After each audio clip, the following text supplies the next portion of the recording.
Woo! Yep. And another one. And another one. Folks. Deadly shooting at Texas elementary school. Really? Really? Mm-mm-mm. And this is fresh off the presses from CNN. Literally just about 5 to 7 minutes ago. What we know so far, multiple people died after shooting at Robb Elementary in, what was that, Uvalde, Texas, Tuesday afternoon. But the details remain unclear. Texas Governor Greg Abbott said 15 people, 14 students, and one teacher died. Meanwhile, a local hospital said 2 people were killed and dozens more were injured. A suspect is in custody, and the FBI and ATF are assisting local police with the investigation. Let me see, what is this? How do you pronounce it? Is it Uvalde or Uvalde? Is about 85 miles west of San Antonio. The shooter is an 18-year-old, the governor says, from that area. It is believed he abandoned his vehicle and entered into Robb Elementary School with a handgun, and he may also had a rifle, which they seen the rifle.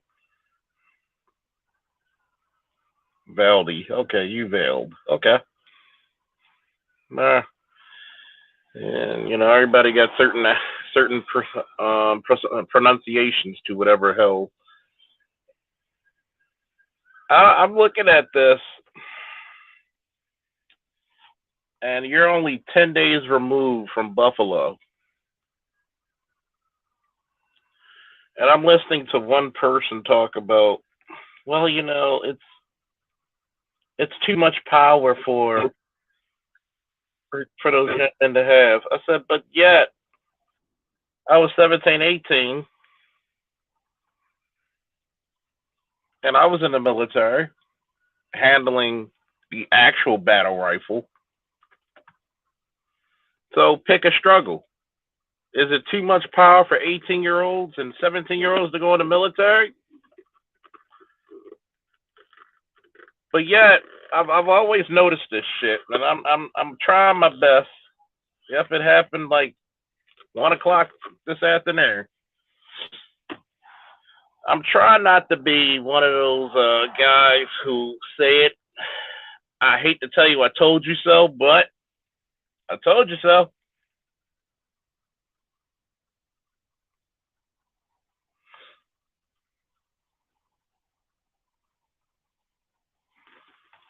Here it's gonna go. We need gun control, which never works because nutcases are always gonna find their hands on fucking guns, no matter what.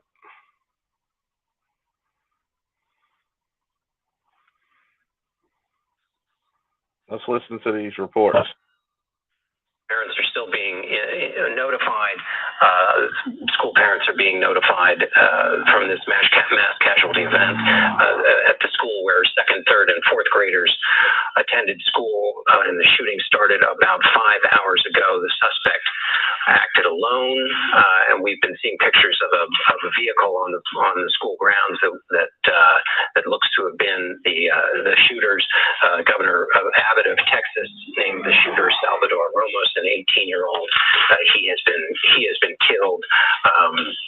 We don't know what weaponry he used, but it was quite a lot of firepower given the casualties that we have so far. Kathy, what else strikes you as you've been thinking about this mass casualty event and how agents would be responding to it? Right. So they're going to be trying to put together a timeline. What was this 18-year-old doing in the last 24, 48 hours? What was he reading? What was he watching? Movies, videos, TikTok, YouTube videos. What was he doing? What was his mindset? And that's going to be very important to talk to his family. What did they see him doing? And, was he alone?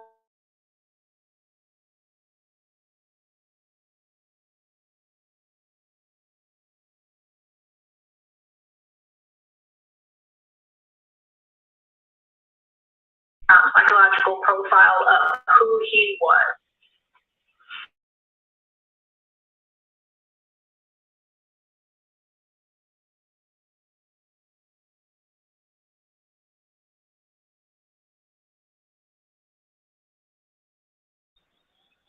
And over and over and over through the day, kids would stand up and yell, "Monkey!" And a teacher or a paraprofessional would have to go over to that kid, take them out of the classroom, talk to them about what they had seen, work them through their issues. Sandy Hook will never, ever be the same. This community in Texas will never, ever be the same. Why? Why are we here? If not to try to make sure that fewer schools and fewer communities go through what Sandy Hook has gone through, what Uvalde is going through. Our heart is breaking for these families. Every ounce of love and thoughts and prayers we can send, we are sending. But I'm here on this floor to beg, to literally get down on my hands and knees and beg my colleagues. Find a path forward here. Work with us to find a way to pass laws that make this less likely. I understand my Republican colleagues will not agree to everything that I may support, but there is a common denominator that we can find. There is a place where we can achieve agreement that may not guarantee that America never ever again sees a mass shooting. That may not overnight cut in half the number of murders that happen in America. It's fucked up. We could go to many of black neighborhoods and none of those motherfuckers in the Senate or in the House give a fuck about you. They don't give a fuck that your fucking schools are underfunded, the lack of opportunities, technology. All they want to do is, oh, we're going to try to quick fix ban guns instead of actually letting people arm themselves. Shit. 2 officers were shot, I believe, as well. It will not solve the problem of American violence by itself, but by doing something, we at least stop sending this quiet message of endorsement to these killers whose brains are breaking. You know how you stop the endorsement? Is when you allow people to wake that motherfucker up with a fucking 357. Like, I'm going to tell you, right? Once I get everything completed, the officers that are going to work under me, you're going to be trained under fucking rifle and shotgun. And there will be a rifle and shotgun nearby for them officers, close by. Because shit like this makes absolutely no sense. And blood is on the hands to a bunch of these liberal-ass laws who allow American citizens to become victims. For some odd reason, we'll go to war fighting back oppression in another country, but you will not allow your people to be free to protect themselves and their families. Make that make sense. Why are you against the Second Amendment, Hammer? Why? Second Amendment goes, the rest of your freedoms go. Matter of fact, I gotta hear why. Nobody else but Hammer.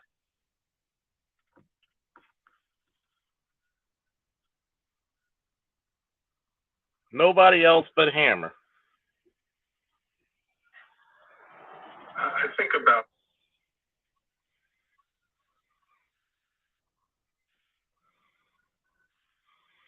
3 years ago, and we would get an occasional call to talk about whatever had just happened, and it wasn't that often, but it's still too often. And then as the years have gone by, it seems like it's every month now, and now it's the past 2 weeks. And it seems like we were just talking about the Brooklyn shooting the other day.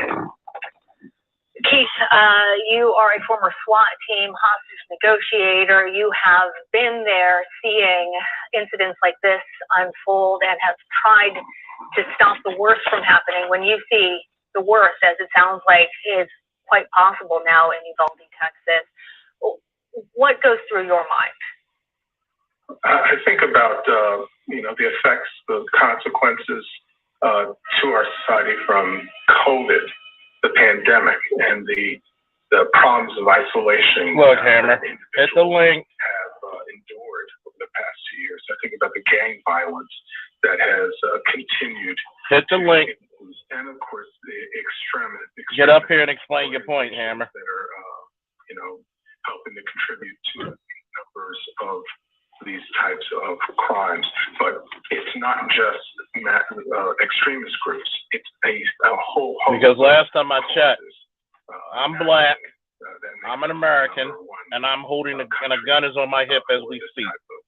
So that right there was a stupid statement. It is breaking news. Very little we know at this point about any sort of by Governor Heldren. It seems like this is too common a refrain. It may be it's hard to distinguish because it could be something. That's bullshit. That's bullshit.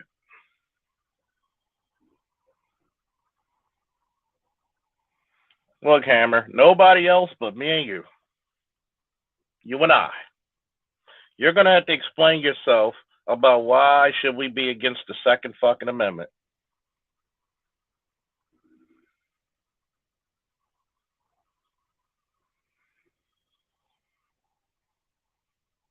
Because here's the fucking faulty part of it. That every bit of freedom a black man had was because of a gun in some capacity. What got you out of slavery when you took up arms to beat back the fucking South, the Confederacy?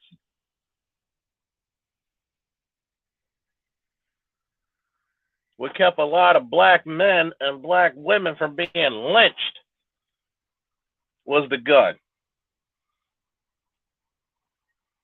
So, see, this is the reason why I had to open up something here, because you got to curb the ignorance. Where are you, man? I'm waiting for you.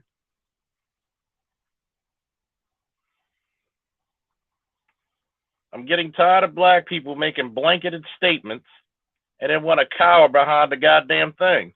Stand up and speak your piece, please.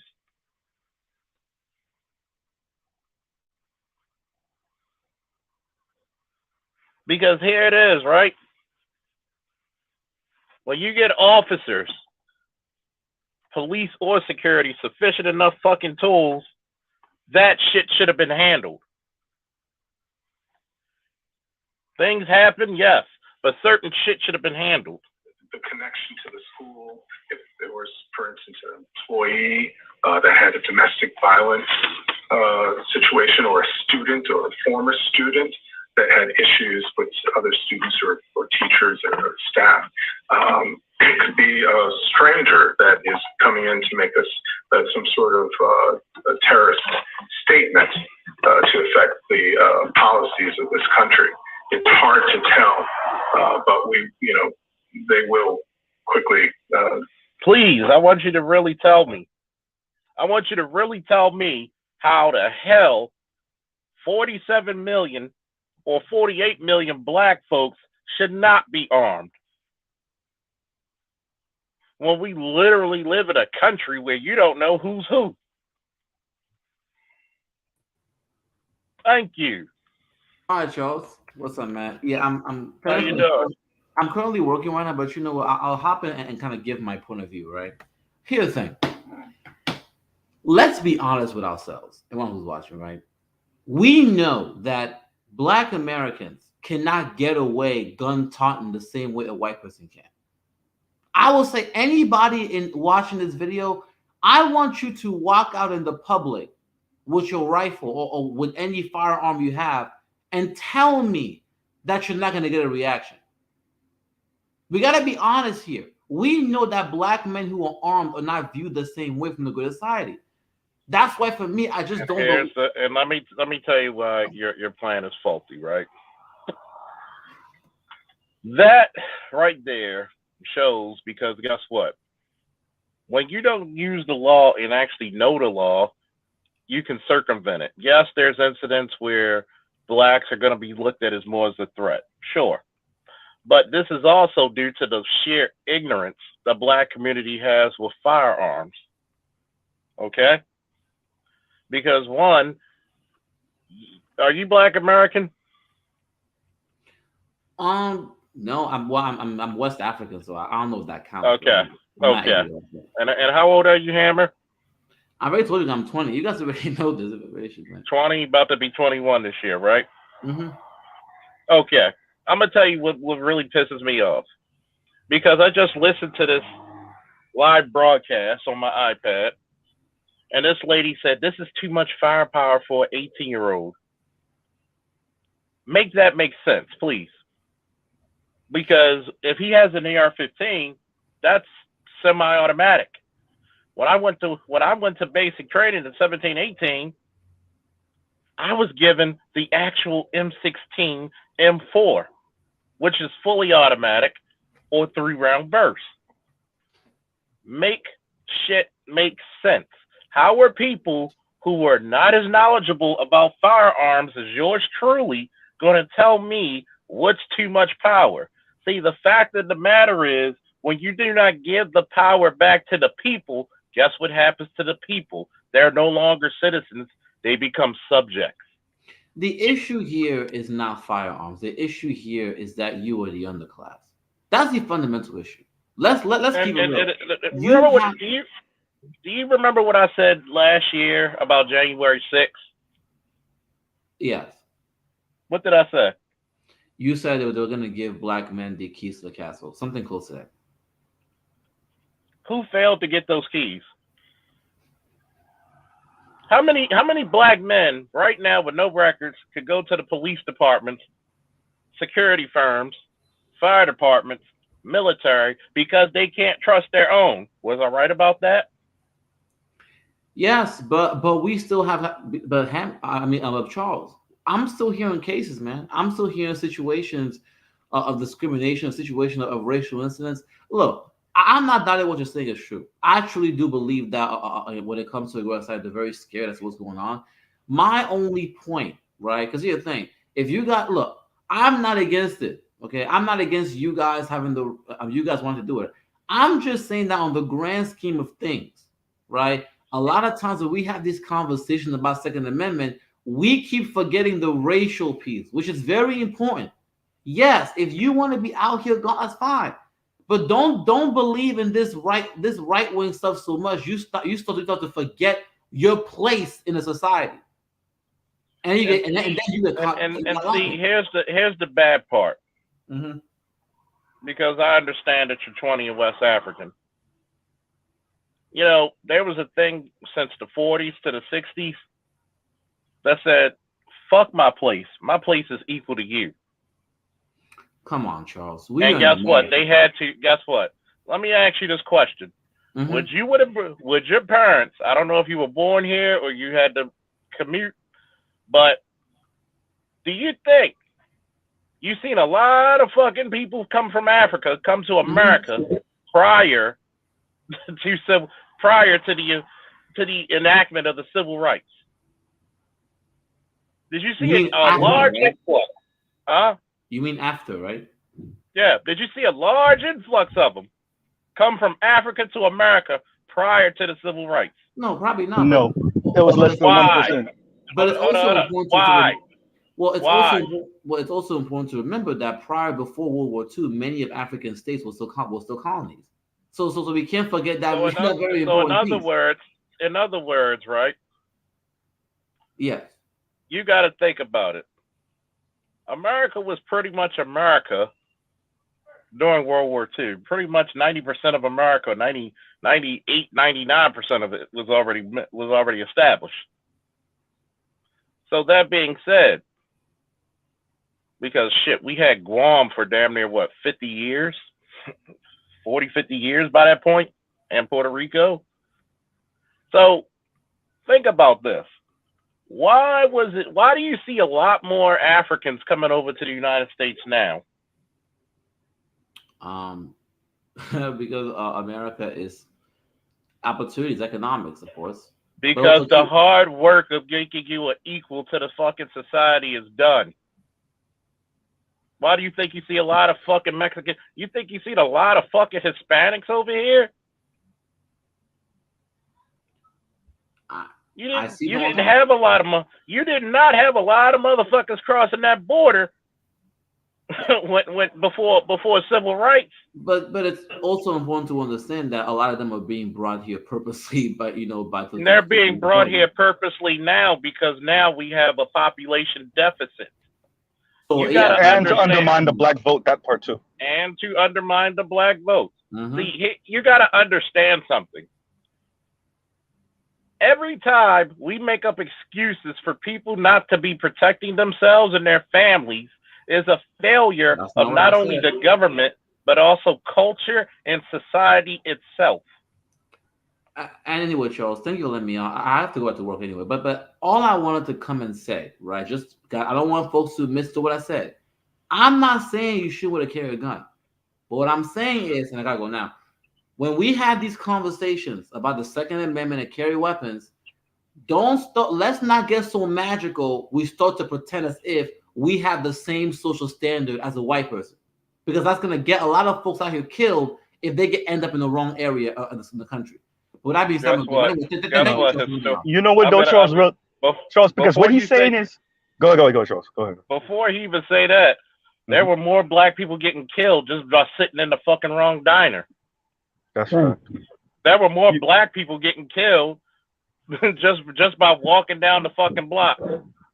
There was fucking Aubrey was killed just by looking at a house that was getting built. Who knows? Maybe he wanted to buy the motherfucker. So you telling me that if Aubrey would have been armed, will we still be talking about this shit? We wouldn't be talking about him not being alive. That's for sure. I'm going to tell you one thing that I've noticed, and see, this is the frailty of people's arguments. And I like Hammer, believe it or not. And I had to ask, for context. I knew how old he was, and I knew where he's from. This is the context. It's the same level of bullshit on the B. Simone. Motherfuckers forget history very well. We didn't get civil rights only because we were peaceful people. We had to fight back. Martin needed Malcolm, is what you're saying. Not only that, we had the fucking Deacons of Defense. World War II and Vietnam veterans were bodyguarding them. So every time we had a freedom, there was a gun nearby.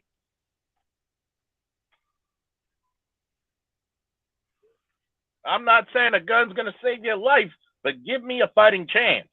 Let me ask you guys this question. If you had the capabilities, the training, and the armament to go save them kids, are you going in that building? Hell yeah. Because I always told you, it's a man's duty to protect the children at least. Charles, I'm at work right now. I'm actually moving from one building to the next because I have a training. So I'm not gonna be on for too long. But y'all know I'm a YouTube junkie, so I jumped on my YouTube a few minutes ago, and bam, in my timeline, right, bam, is this shit, and I'm like, what the fuck? And I just sent it into my group chat of me and my friends, and then literally I'm surfing through and I see Charles on, and I'm like, yeah, Charles talking about this shit. What the fuck is going on in this country right now, bro? Hasn't even been? It's been a week. We just were talking about Buffalo a few days ago. Yeah, really. Yeah, I'm like, and it's funny because you got to realize this, man. Did I not warn everybody January 6th of 2021? Did I not warn you that you're going to get this mass amount of unhinged people? I've told you the reason why white people can't trust white people anymore. They're the new nigga now. Don't trust them new whiteys over there. Ooh. It's why do you think I told you they're looking for you to be, even during the Capitol incident?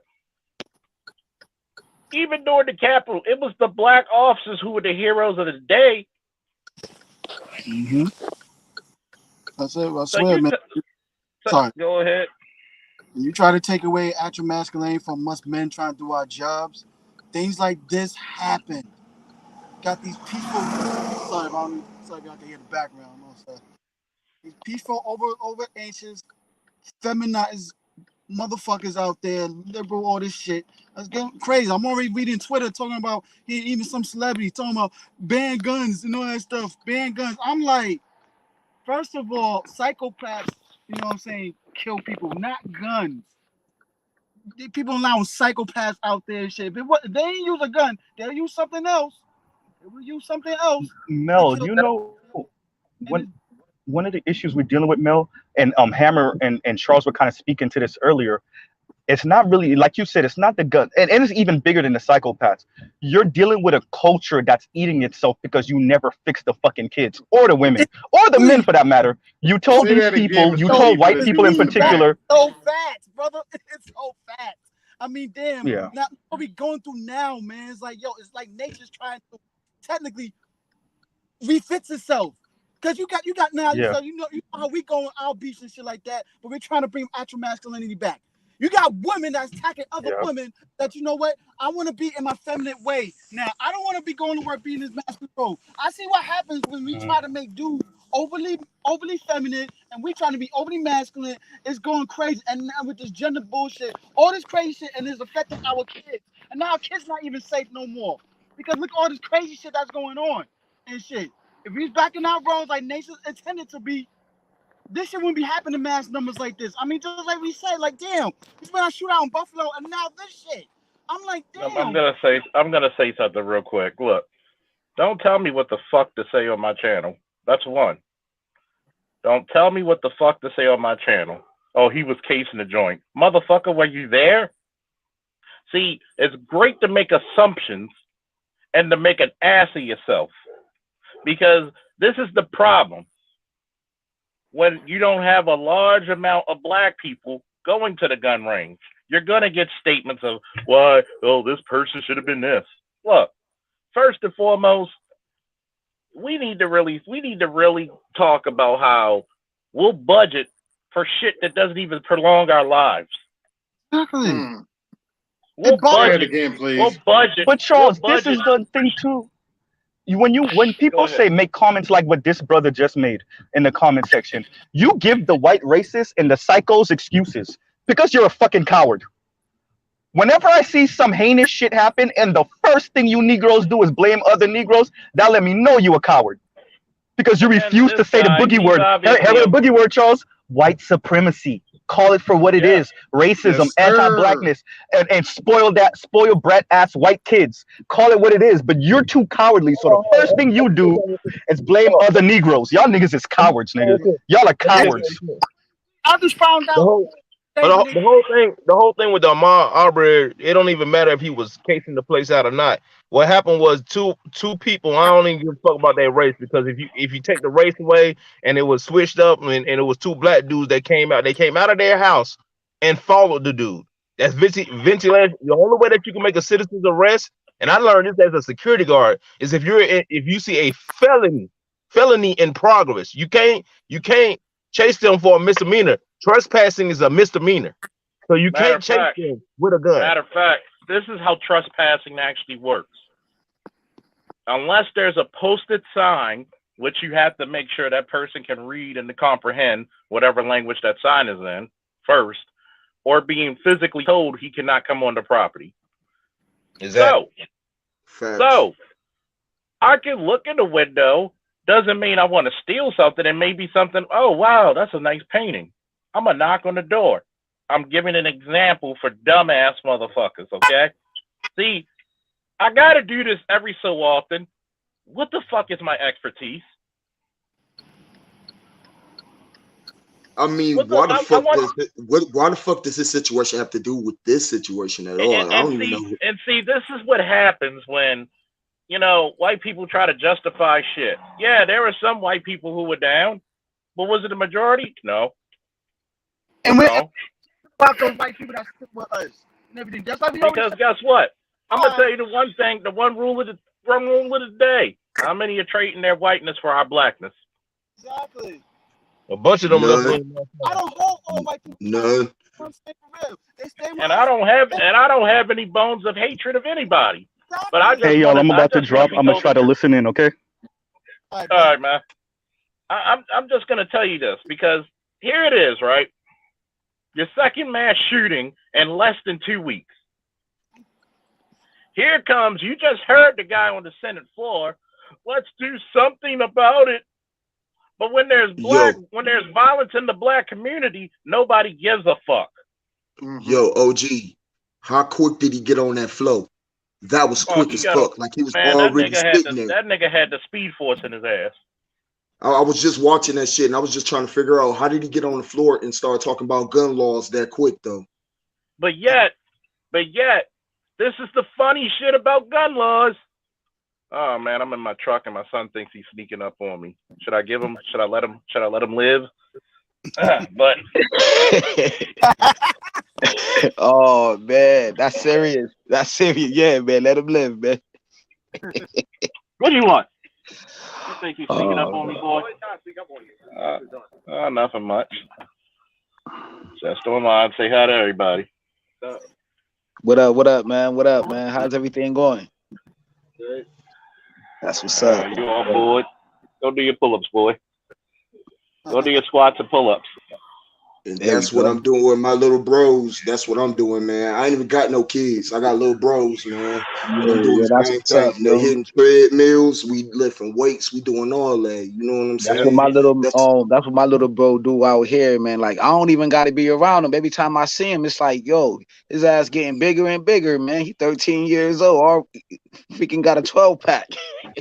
Man, you gotta You gotta what you think. gotta do nowadays, man, because you gotta You have soldiers.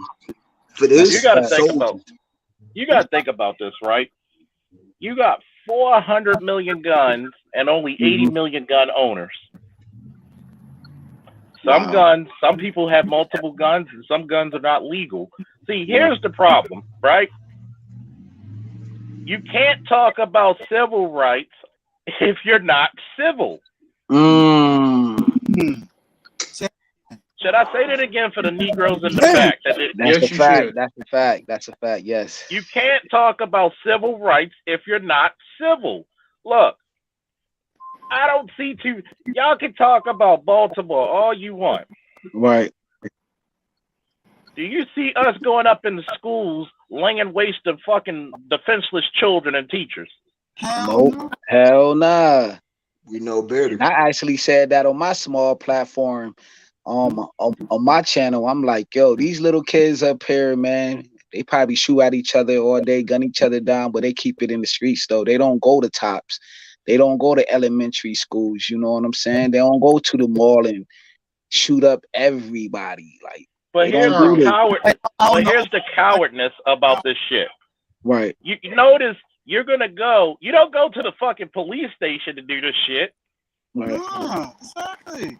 Go to a schoolhouse. You go to a school. You go to a shopping center where there's majority elderly people there. Fact. That's crazy. It's like they know they targets where to go to. It's like the fucking. Charles, let me ask you a question. Think about the transfer to go and protest. They know where the protest at. You don't see them motherfuckers go to the hoods and protest their point of views over there because they know they get fucked up. Like hell no, they ain't for it. That's a fact. It's like motherfuckers know where to go to at and shit like that. Charles, let me ask you a question. Yeah. Hypothetical. Not saying this would actually happen, but hypothetical. A black man did that Buffalo shooting where a bunch of elderly black people got killed. How long would he last in gym pop? I don't think he would last very long.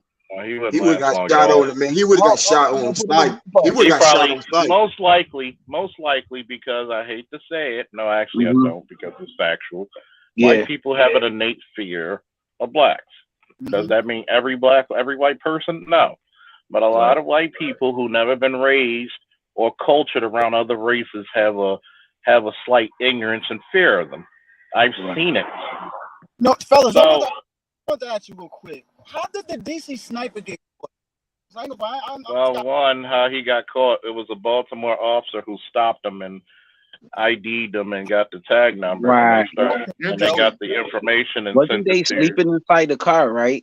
Like they ID'd them and they got the information, and the information was passed on to the FBI down the bridge.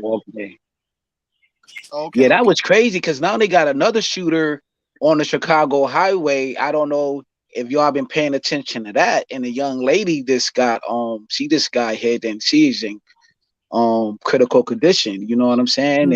And it's like 300 and something shootings on that Chicago highway. I don't know which one it is. Detroit too. Detroit got them going. It's like the whole East Coast got that going on, bro. Whoa, I mean, I didn't even know it was on Detroit too, bro.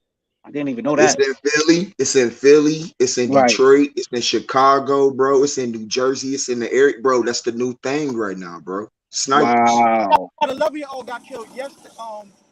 A couple days ago when dudes were trying to shoot at each other and she got hit. I almost got caught in the shootout driving passengers off and she had a child in the car. Lucky the mother saw when the whole crowd of boys run into the fight. And there was a cop car right there too, and I'm trying to figure out what's going on. But when my passenger saw one of the dudes put out a gun, I'm looking up and made the U-turn fast. Like, nah, I'm dropping the other passenger first, and I'm gonna drop you off. And the funny about the passenger with the mother with the child, she lived around the corner. I was like, nah, I'm gonna drop the other passenger off first, and then come right back over in when it calms down. Cause nah, I ain't trying to let no kid get killed in my car. Like, be caught in stray bullets and shit. Yeah, these boys is acting crazy, man. Like, Yo, and then she told me the story about how, you know, her nephew and her sister don't have control of her own nephew. Because I told her, like, yo, the father's not in the household. She's acting like the replacement boyfriend. Your nephew's the best friend, your sister. I'm gonna say this, right? Yeah. Because I'm gonna say this real quick, right? Because I could tell with Hammer because he's younger and inexperienced. Right. Mm-hmm. And he's like, well, I don't believe in the Second. I'm against the Second Amendment. Okay, you do know the Second Amendment is the reason why no country tried to invade us, right? Fact. You know the Second Amendment is what got you out of slavery, right? Didn't Hitler go through the same thing? He warded his old people with all guns. What happened was, this is what happens when you're going to get a tyrannical government. The first thing they do is start with propaganda. Remember, somebody write this down in the chat. Propaganda is the first step to war. I'm going to say it again so you can comprehend it again. Propaganda is the first step to war. Right.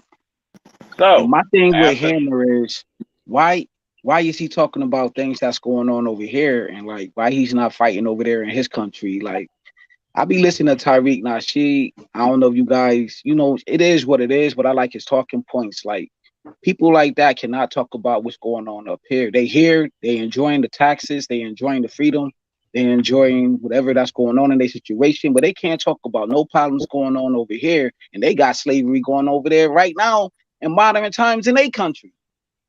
You gotta remember, number two, if I want to be a tyrannical leader, the first thing I'm going to do is say, well, we're going to worry about your safety and we're going to take your guns away.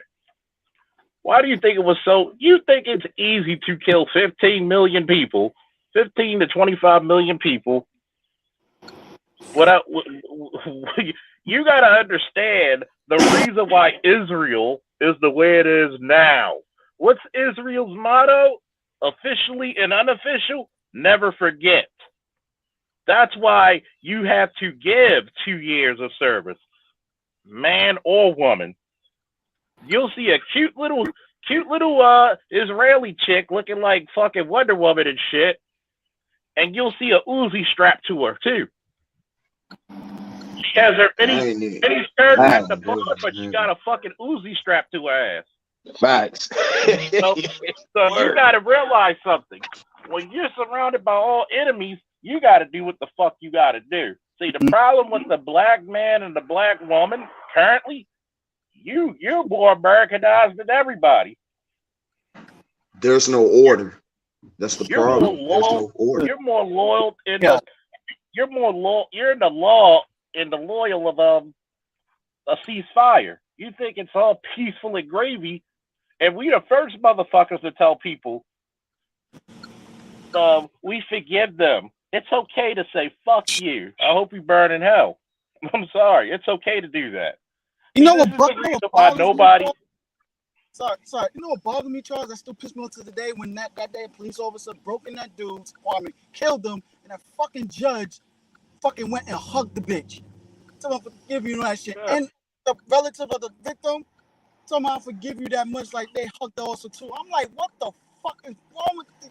Oh, and that's most of us right now. We too much forgiving and too much situations about this shit. You're forgiving the wrong people. See, that's the problem. That's the problem right there. You're forgiving the wrong people.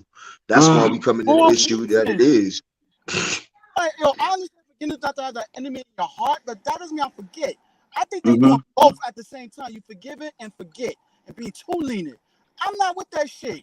Like, damn, man. Like, yo, you kill my relative like that and for that. I ain't forgive you for that. That's just me personally. Anybody remember probably the oldest law book in the land? One of them, besides the two or three of the oldest laws that we had in recorded history, is Hammurabi's Code, the Law of Mahat, and the Ten Commandments. Hammurabi's Code believe in an eye for an eye. Right. People forget that. One of some of the oldest laws ever drawn up by men. And what happens is, I can't look at you, and this is the reason why I look at black men funny, who gets into this liberalism in college. See, we don't have the ability to be liberals. Okay? Right. We're in neighborhoods where I walk down the street and I'll be like, "What's up, my brother?" There's a guy who could fucking say, "Hey, fuck you, you ain't my brother." Most times I get like, "Yo, what's up?" Most times I do get like, "Hey, what's up, brother?" But the fact of the matter is, how can you call yourself a man if you're not prepared to defend the land that you are the man?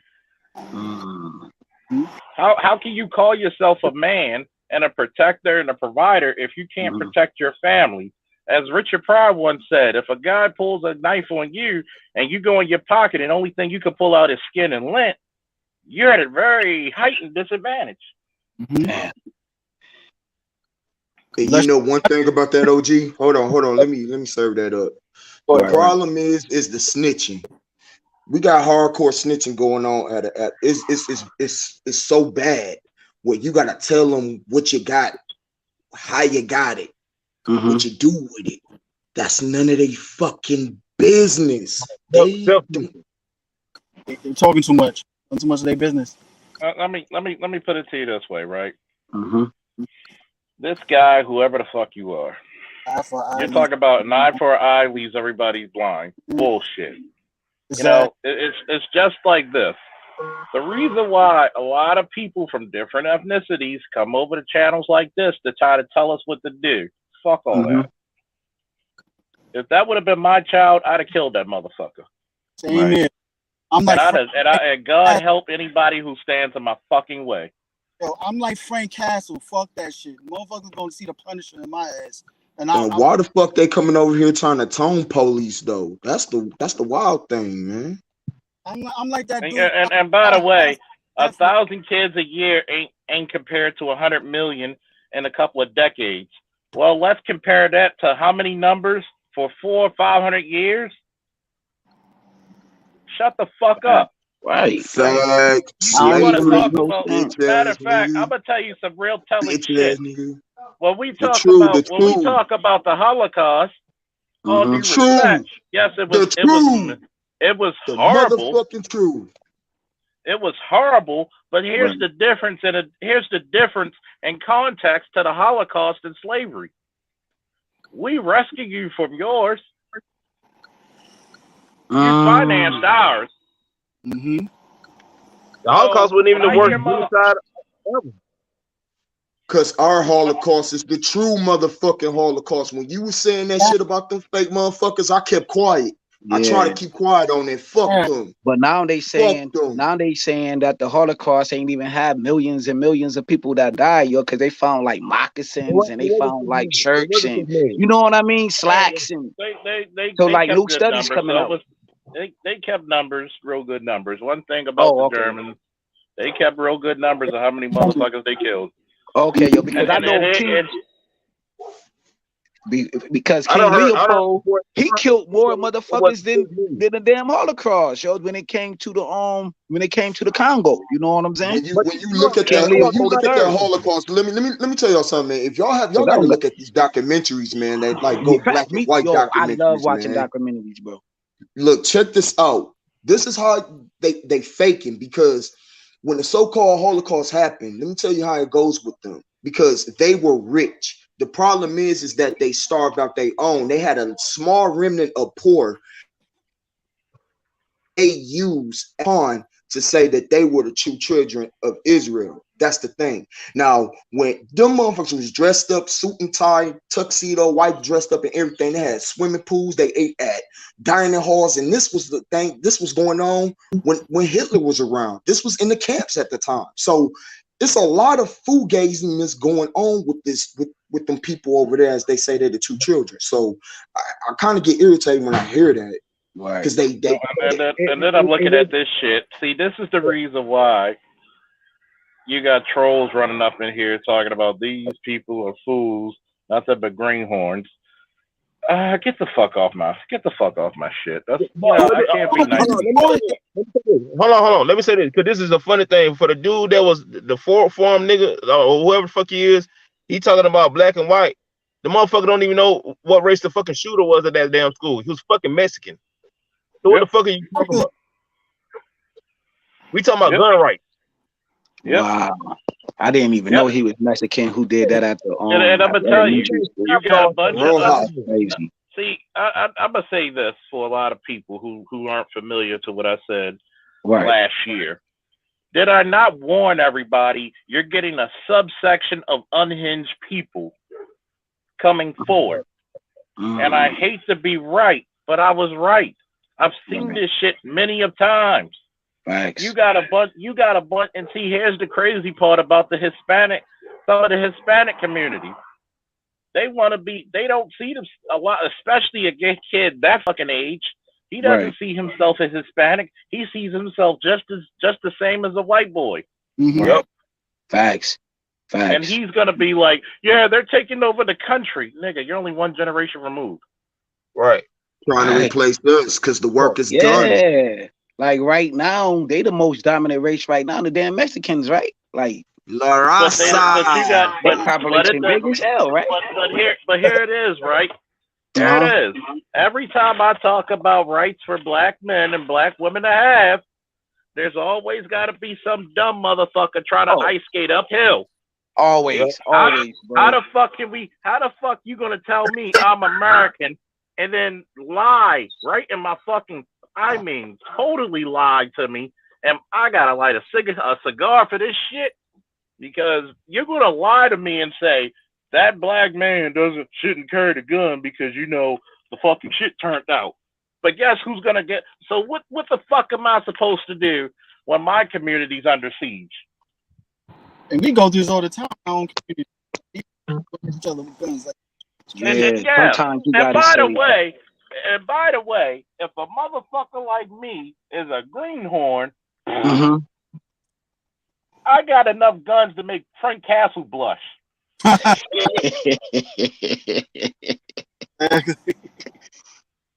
Last time I checked, I'm the guy who my friends put up the bet to make bets for at the range to see if we can hit this from 25 meters. Damn. Sound like you live an American dream. You got it, baby. The dusty roads out here, baby. And that's what I hate, yo, when guys or trolls or whoever these fake accounts are come over here, or even people in other section of YouTube don't give Child his flowers. Like, you're supposed to learn from this man.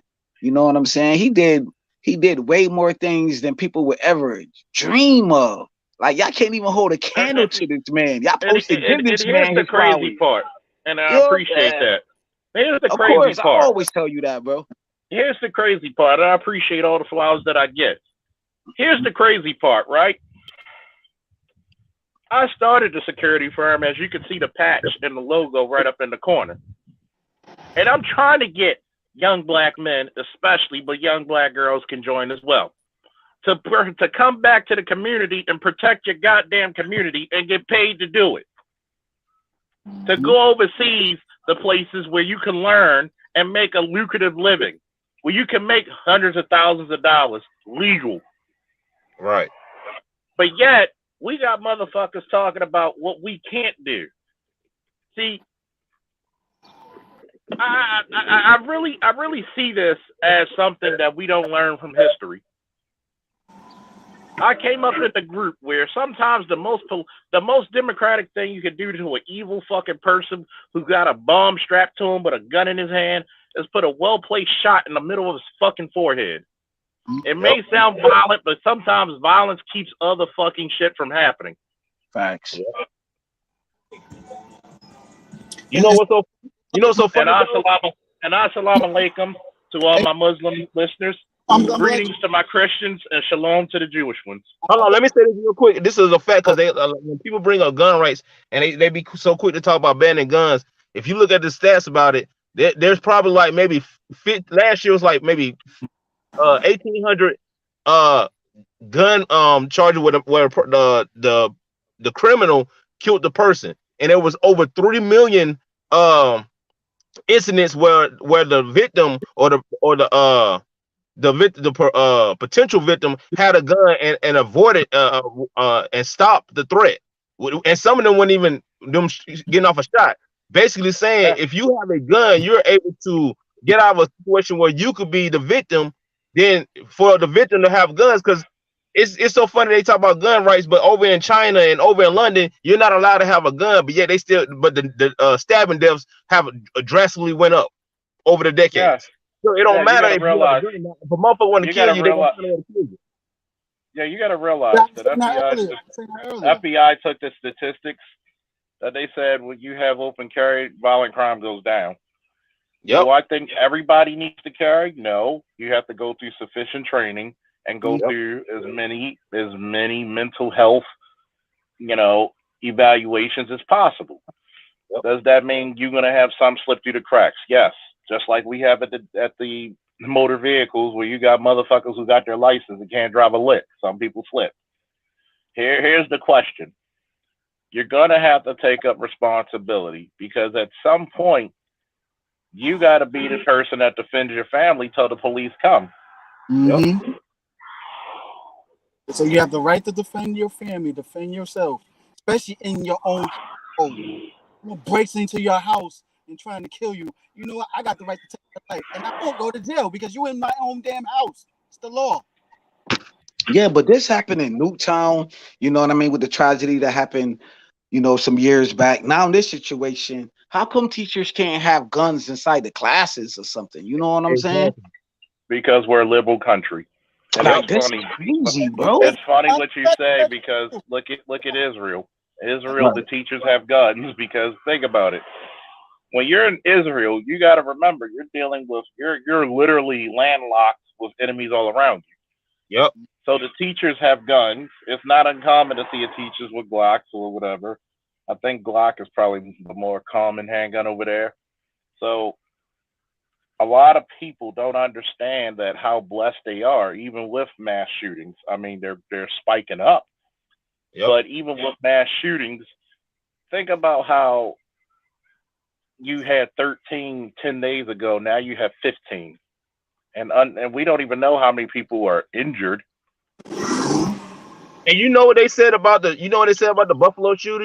They say he specifically picked that place not just because it was a lot of black people there, but because the gun laws in that area were so strict that he knew he would not run into anybody that had more than 10 rounds in a gun if he was running into somebody. Because where did he come from? Did he come from New York over there? And see, here in Baltimore, we have school police. This is the reason why black man with no records and good upstanding, character need to join your police department. Who's better to police us than you?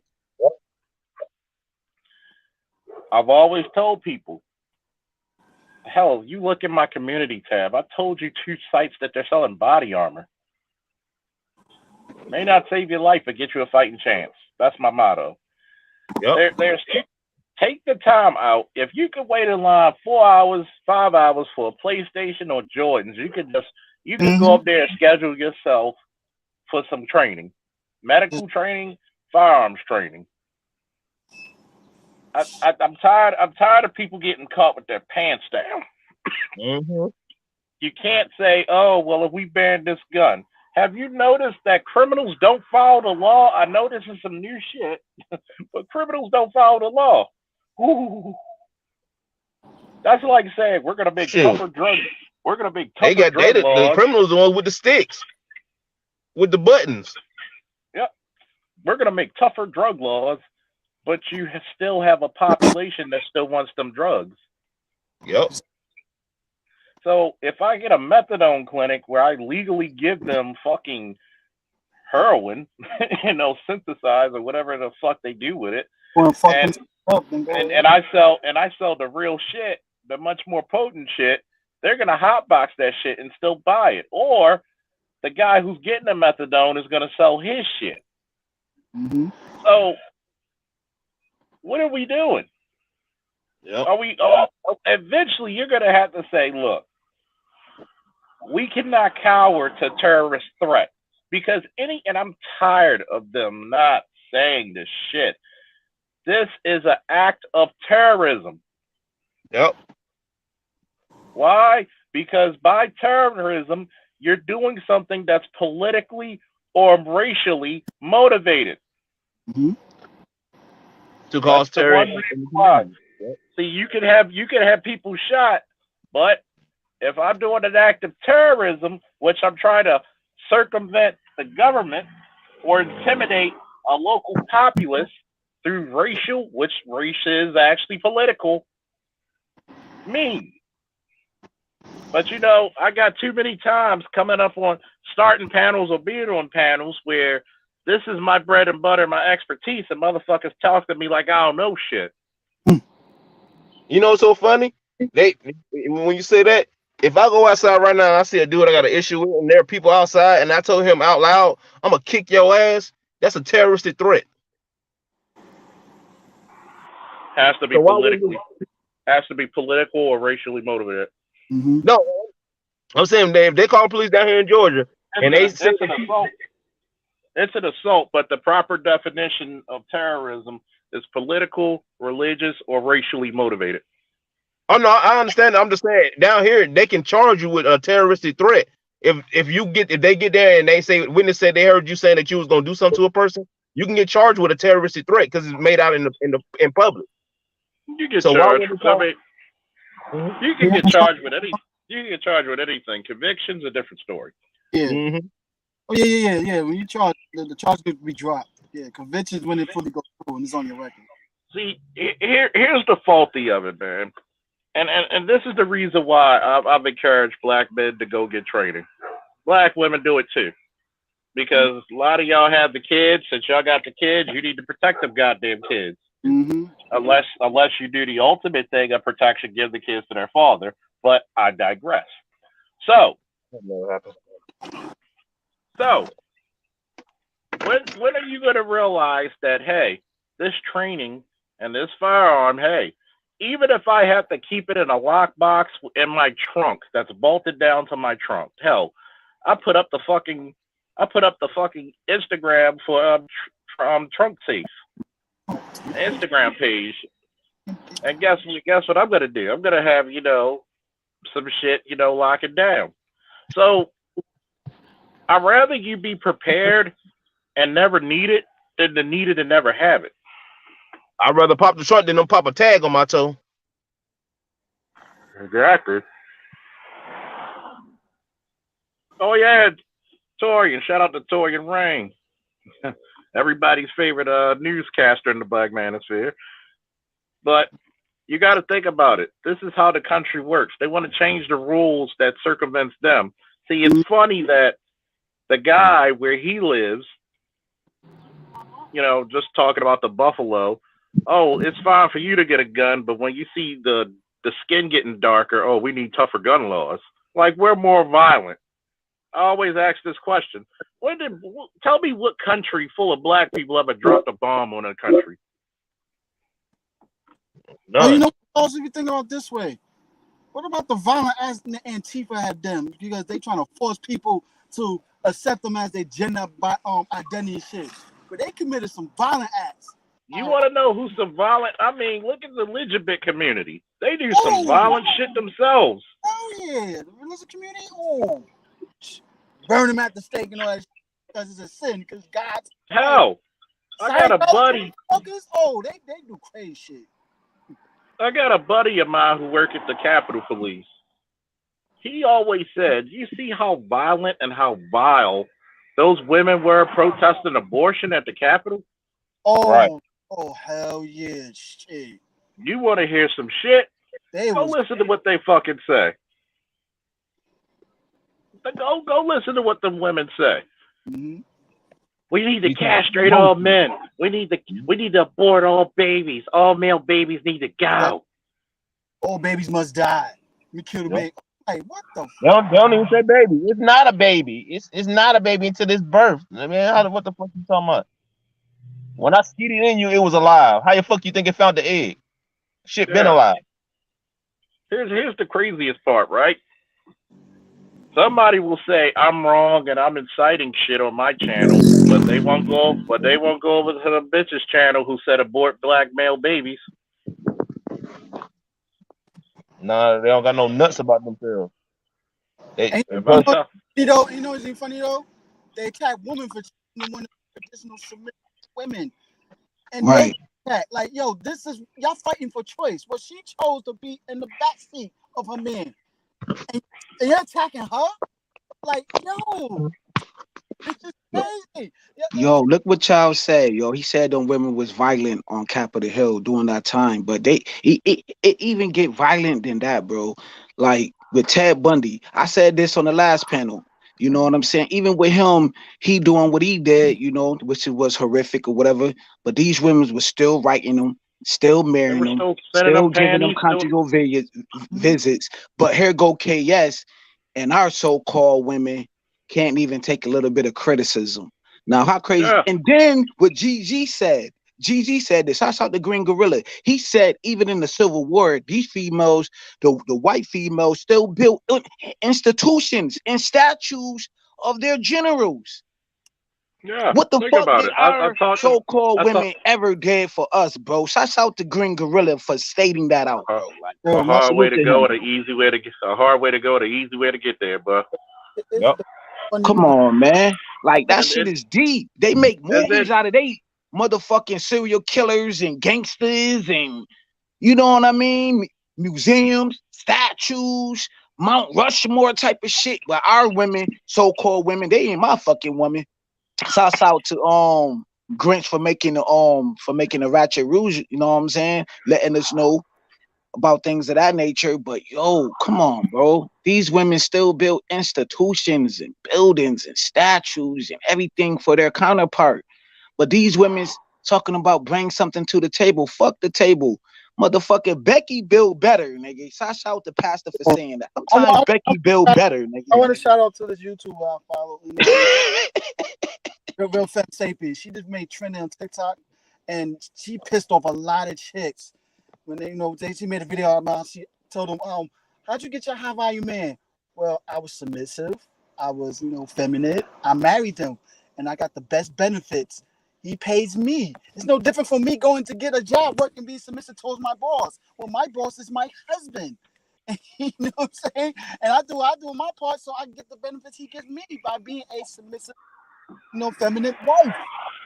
Easy. They attacked her like crazy, but like, yo, she gave the best game to a lot of these damn chicks and shit. And then you were talking about, yo, he gonna leave you, blah blah blah. I'm like, yo, she's doing her part. That man ain't gonna leave her. Shit like that. Here's the crazy part, right? Oh, I'm gonna finish this, y'all, before you get there. And here's the funny thing about it, though. You attacking that girl, right? And attacking KS, right? She took advice from KS. And that's why she got married to the man she got now. That's what she's trending now. Like, KS gave her the best game. So, like, yo, the best gift KS have given. You know what I'm saying? For real. Yo, exposing a lot of these damn chicks like crazy. Go ahead, Charles. Here's the crazy part, right? And Trell, you ain't never lying. You got the daughters of the Confederacy, but we don't have the daughters of Reconstruction, do we? Word. Yep, there we go. See, that's what I'm talking about. But he just put it in a better way. You feel me? Shut up. See, sometimes you got to ask the proper questions to get the right answers. Right. And it's funny because it's like last night when I had that impromptu, why Simps ruin everything / snowman fun. Mm-hmm. Shout out to the snowman. I think that. Shouts out to the snowman, man. I was on a panel with him, man, on freaking Pastor joint, yo. So shouts out to the snowman. And it's funny because have you ever noticed in the Black manosphere, I've seen Valdez do live streams to support brothers who were in the time of need. Mm-hmm. Hell, even O'Shea did it. That's a fact. Even stop the live stream. Angry Man stopped the live stream multiple times just to see what's going on in the chat box. Brothers in need. He would stop the live stream and send them a cash app, bro. Like dead stream. I've seen BGS. I've seen BGS talk to people offline about serious things. See, have you noticed in the Black manosphere, which is really the Black fraternity, if you really want to call it such? Hold up, it's the old Carews, the boys in blue. My homeboy said, "Do you miss it?" I said a little bit. Right, man. I know you do, man. Adrenaline. When you get a call, we got 20 people fighting in the middle of the street, and you go boom, lights and signs, man. That should get your blood boiling. Man. I'm gonna tell you what it is. Like, have you noticed in this space, Right. We talk about brothership. We talk about fellowship. Right. When one of us are down, there's so many brothers that I can't even name you all who giving out of their pockets to brothers you don't even know. Facts. But yet the only thing we ask from our women is to be fit, friendly, and feminine. That's it. We don't. They can't even do that, yo. Because I seen there's a video lurking with like Off of the Porch where they bring up like local artists. It's on YouTube. This chick was in a wheelchair talking crazy. She said, "Yo, even though she in a wheelchair, she still don't need a man for nothing." And then she don't even want to ask a man for nothing in a wheelchair. So keep bringing up the 1950s. No.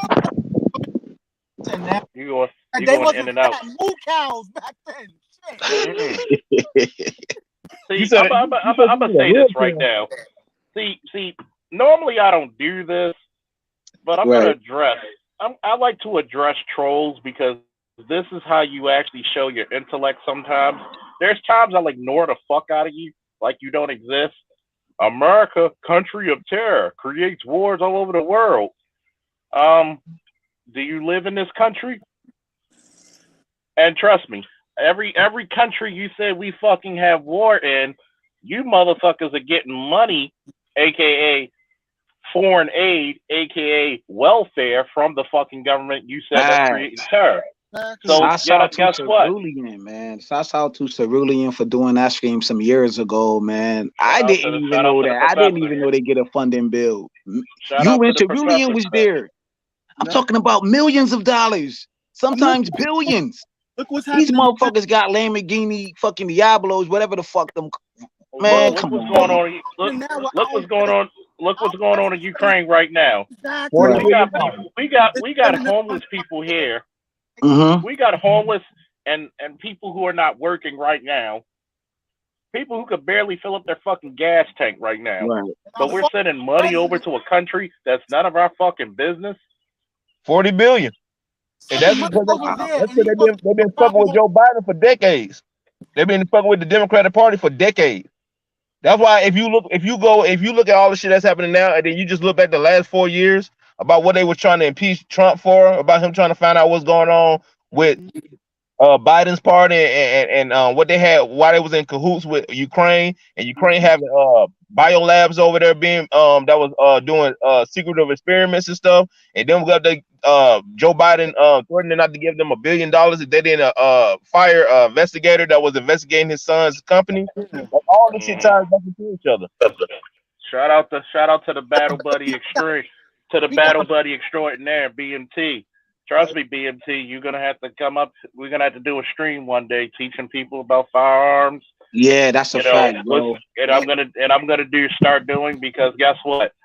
For all of you, go to Instagram and look up Blackline Security Firm on Instagram. Okay. Like it, because this one guy from Safe Fire, he says if I get up to 3,000 followers, they'll actually sponsor me and actually give free gear. Free gear to myself and all the people I'm hiring. Drop it right there in the chat, too, Charles. I need an application, man. My baby mom getting on my nerve. I need to go to another country.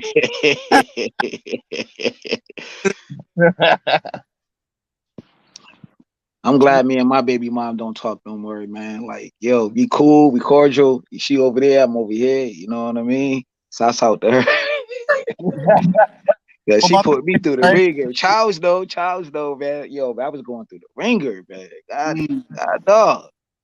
Glad all that squared away. Man.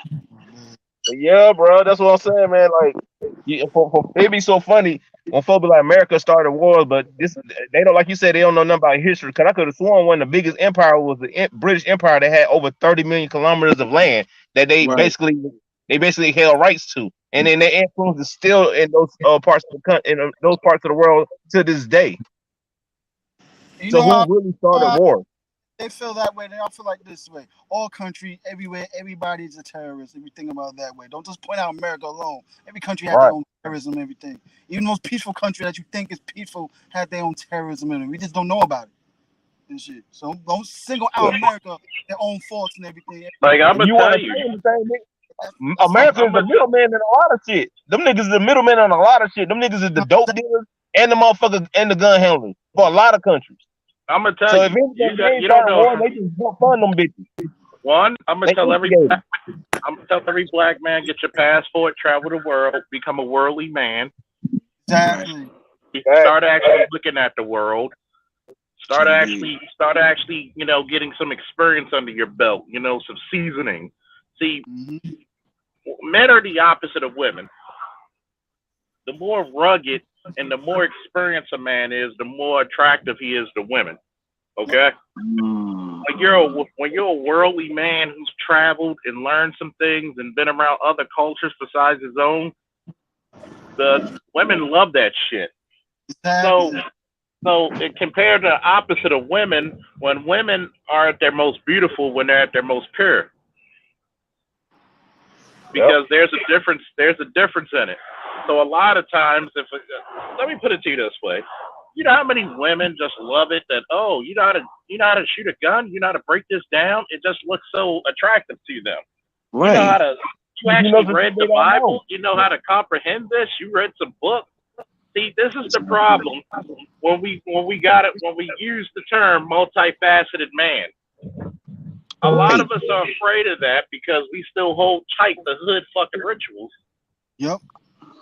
Yeah, that's what I say, man. If a man is worldly, know how to shoot a gun, right? They love that. Women's love that shit. When you see generals or shot callers control other groups of dominant men, right? They love that shit. When a man know how to control a damn pit bull, women's love that shit. Like, read the DMX book, man. Read the DMX book. He wasn't no fly guy like that, but women still found him attractive because he knew how to control dogs, bro. Let me see this. Let me read this first. Hold your thought. I'm gonna read this. He says, "Remember the movie Queen of the Damned? What Aaliyah did to do to her husband, the Vampire King, and what they encased him in stone before she was freed. She slit his throat. That's black women to black men. Yeah. Shit. I'm gonna tell you. It's like shit like this is gonna hit home very, very. It's already hit home actually because they hit a black community first. And this Hispanic guy, when I looked at the rifle they said they found, it had the word nigga. It said, and I quote, "This is your reparations" and all this shit on it. So we're facing a fucking person who's 18 and they're being indoctrinated into white supremacy so quick. Remember, we scare our kids away from firearms safety, firearms training. We don't have anything that's a rite of passage for black males.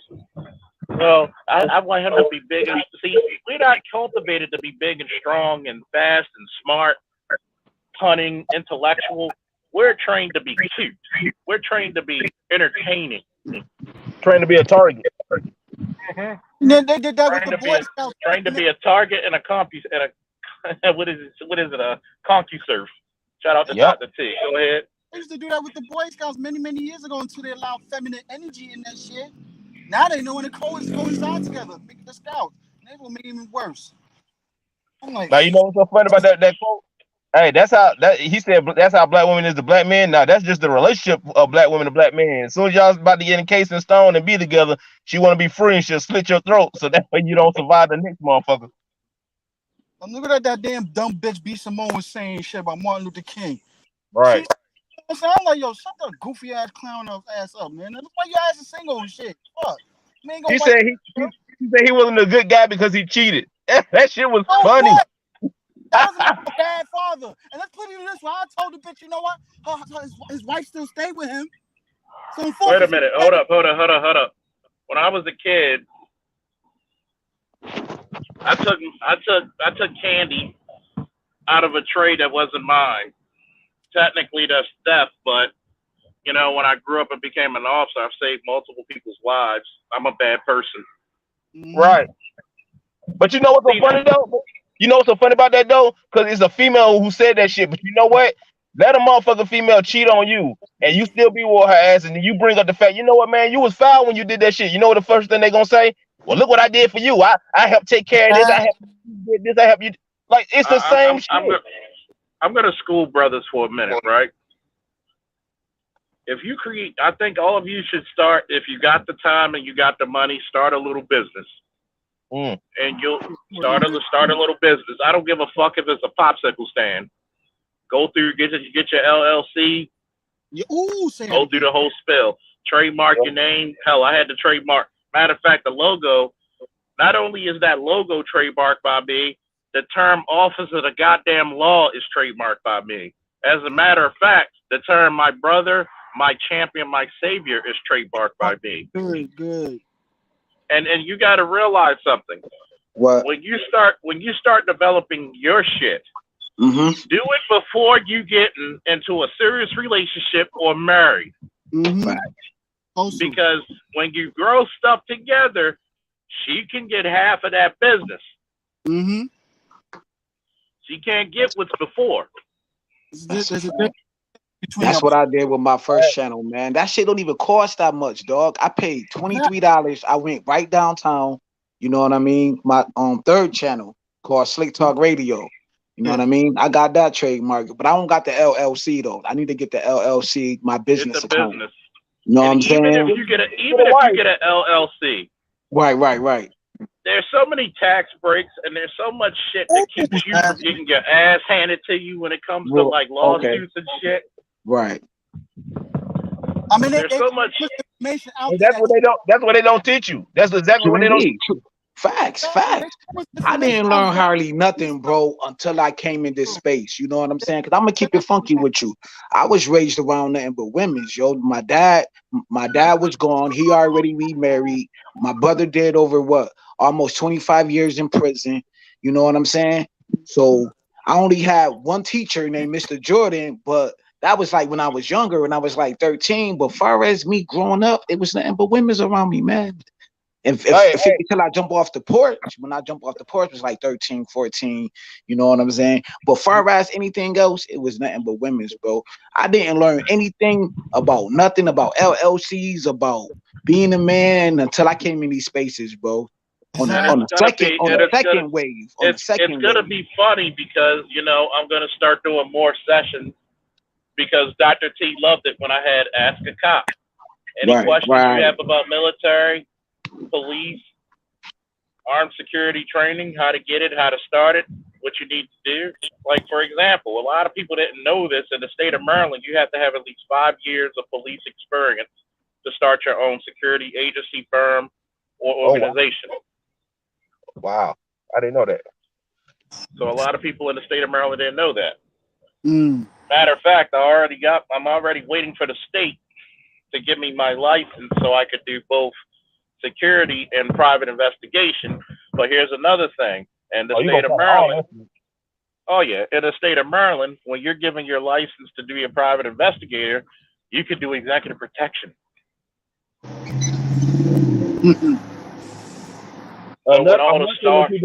Another thing that people don't know is that the police is nothing. Is basically what you is. It's a company. It's a company that it was a foundation that just so happened got too big to fail. It's a lot of private companies that do security for people, rich people overseas and other countries and stuff. It was one that they was talking about that they blamed it for the Benghazi incident. They said it was a security firm said that they was the culprits of it. But look at what happened. Matter of fact, Elon Musk, he had the money to start his own. He has money to start his own police force and shit. Yeah. He got the money every day. You can start your own police force. He got enough money to start his own military, his own paramilitary organization. For real. I mean, look at Academy. Look at Academy, formerly known as Blackwater. That's what I'm talking about. Blackwater. You know how much money Blackwater had? Bruh. The motherfuckers be taking out. They be doing special missions and shit, bro. Because they're private. They be in the private sector. A lot of people don't understand. Police are not there to protect and serve. They are there to protect property. We're here to protect life because they'll tell you very quickly when you have a call, life over property, person over property. Oh yeah. See, Because property be damned. If somebody steal your shit, if I get a call for somebody breaking into a house and I get a call for a shooting, guess what call I'm going to go to? The shooter? Yep. Priority. Yeah, anytime life is in jeopardy, you go to that shit first. Fuck your property. And see, you know, but yet, you know, you don't have guys out there like Brandon Tatum speaking about this shit. You know, I'm here to clear the ignorance for my expertise. See, a lot of cops on YouTube have never been in cities like Baltimore. Okay? They've been cops in places where it's like fucking Mayberry. All right. They smiling walking down the street, whistling Dixie and shit. I'll tell you for context. In Baltimore County, you have some officers who never took their gun out the holster, and they've been a cop for 10, 15 years. When I joined the department, I was in field training pulling my gun out a couple of times. I didn't even graduate yet, but I actually pulled the gun out on people because you have to, just like a surgeon, you have to cut somebody before you give in your certification. Yep. They call it body more. Oh yeah. You know what they call it? Be more careful. Yeah, right. And it's funny because, see, Silver, you gotta realize this, Silver. LLC is the start because a lot of people may not have the money for the S-Corp. Yeah. You have the LLC and you run it with an S-Corp. Then you get the trust to run the S-Corp and the LLC. Why do you think Waka Flocka said he learned that shit from Donald Trump, and that's how he wasn't able to eat? They didn't get him on taxes. You think about it. I'm not mad at a motherfucker who got the money or the intelligence to evade taxes. You know why? Nigga, teach me. See, that's the problem. For real. I'm trying to figure it out. Why I'm gonna be hating on you because you avoided the shit? No, fuck that. Me. I'm like, yo, Trump, I want to know some tax secrets, man. Yo, I'm school me. I'm hungry. You know what's funny? You know what's fucked up? All this shit that's happening, if it wasn't for Corona, you know, people be looking at it, and it's funny. Like, a lot of people who were anti-Trump when he first got elected, a lot of them people years later are like, bring that motherfucker back. I was making money. Bro, that's the funny shit about it. That's the funny shit about it, bro. When this nigga, it's so funny when talking about, you know what I'm saying, when talking about the past election, right? The dude got more votes. If for 4 years they ran this man through the mud and tried to get as many people to hate him, and he got more votes than he got the first time he got elected. So that lets you know that people were looking like, man, he might be an asshole, but this extra $5,000 I just got out of nowhere, it's helping a nigga out. And then look at the gas. Like, when he was in office, shit, a motherfucker asked me, he let me get there and take him somewhere for $5. I'm like, bet, man, I can get me a leak out there 2 or 3 gallons. Man, now if a dude asks me to take him somewhere for $5, bro, it's a rolling stop. Like, I'm not stopping. You gonna have to get out and tuck a roll, bro. What's so funny now, man? Yo, I'm just thinking about, like, yo, first, number one, yo, I hope Elon Musk. You're real low, Mel. You hear me clear? And come closer to the mic a little bit. Hello, 1 2 1 2. I'm on my iPad. Yep, I can hear you, but you're just low. Yeah. Hello. All right. I was like, yo, I hope Elon Musk buy Twitter and shit like that, because one thing I'm seeing in my head, that when he reactivates Trump's account, everybody gonna be celebrating like crazy. Like, well, I think Trump is he's unsuspended now. Yeah, he back on now, but he don't really use it like that because he got his own platform. Yeah. And see, here's the crazy part about it, right? And I'm glad you mentioned the asshole part. Yeah. See, this is another fatal flaw I gotta talk about black people, man. We too busy trying to get somebody who we like instead of somebody who gets the job done. Exactly. Now, I'm not going to say Trump was the perfect president. There is none. Exactly. But I'd rather have an asshole getting shit done than to get somebody I like who's going to always fail me. Exactly. Now, we got to get out of that notion. Like, for some odd reason, I can't wait because I'm being helped by AB. You know, hell, we network. AB is helping me with my website. I can't wait because, hell, I'm going to get the money donated for the basically to send myself and a couple of people I'm going to hire for training, and we're going to make this money. We're gonna make it. We're gonna make it. You know, we're gonna be like Jadakiss. We're gonna make it. Right. Let me ask you a question. So let's say you hire somebody, right? And they do a good job, you know, but you don't like how they be talking to you and stuff. Like, let's say you telling like, you're not gonna fire a dude just because you know he don't respond the way you want him to respond. So let's say he don't respond the way that you like him to respond to you, but he do a good job. He always there. He found out different ways to get things done, right? And then let's just say, you know, he decides to quit or he has to resign. You're like, okay, fine, that's cool. I mean, shoot, I can find another person. You find another person, and instantly you realize that this person always late, don't respond the way that you like to respond. As a matter of fact, it be worse and it be blatant. And you start realizing, you know what, that last person I had in that position was like, you know, he actually wasn't that bad. That's what America going through right now. They going through America. It's basically like this. Like me personally, because I'm a military, paramilitary guy.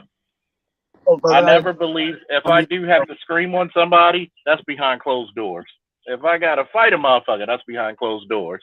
I'm never gonna embarrass a man out in the open. Leave us like I learned this from a woman very years ago. Leave a man with his dignity. Right.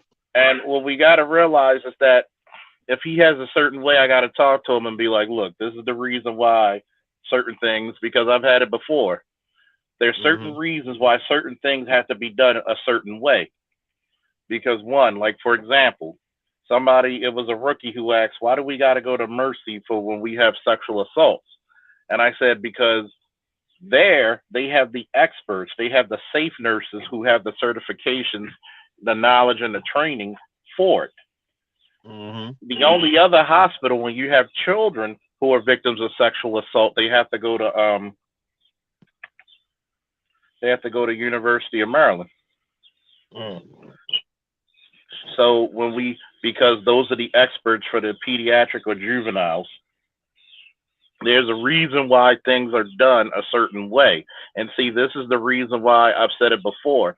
Because we have these gynocentric leanings, we hate hierarchy. Why do you hate your guy? Why do you hate the guy who's your boss? All he wants, because guess what? You ever notice when you do a good job and make your boss look good, it's a lot easier asking for a day off. It's a lot easier asking for overtime.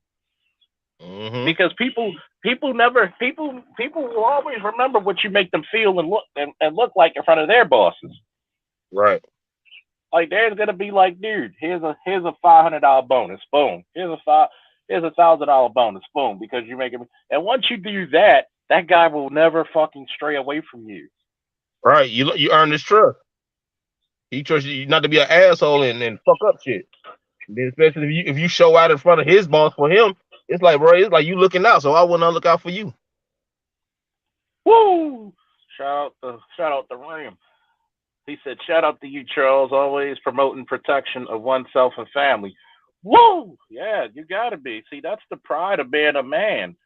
That's the pride. See, you can't look a man in the face who says, I'm not gonna protect my family, myself, and my country. You're gonna look at him weird. Like, what the fuck good are you? Like, you don't get your respect. Tell people, and I've said this before, and I'm gonna put this shit on a t-shirt. Somebody write this again in the chat. Your women and children are as free as much as the fear and respect that your men can invoke. And it's true. These women talk about I'm strong and independent, yeah, because there were men who made it that way. Because if men didn't chop down these trees and build up these buildings, let's see you do it. I have y'all seen that simp shit yesterday. Guess what? I'm an asshole to some people. But guess what? You had women in the chat who says, I don't like him, but I would still take him.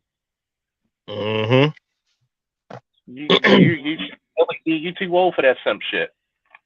You too old to be weak-minded like that, bro. That junk is funny. And you know what? Another cap that I like to speak about is this whole quote unquote independent, because a lot of people don't understand, you know, words matter. You're not independent if you're depending on somebody to give you something so that you can survive. OnlyFans, they are depending on people to have subscriptions. OnlyFans ain't paying them. They ain't paying them just because you look good. A girl who look good is dependent on her sugar daddy, on the dude that she finessing. You're not independent. You very dependent.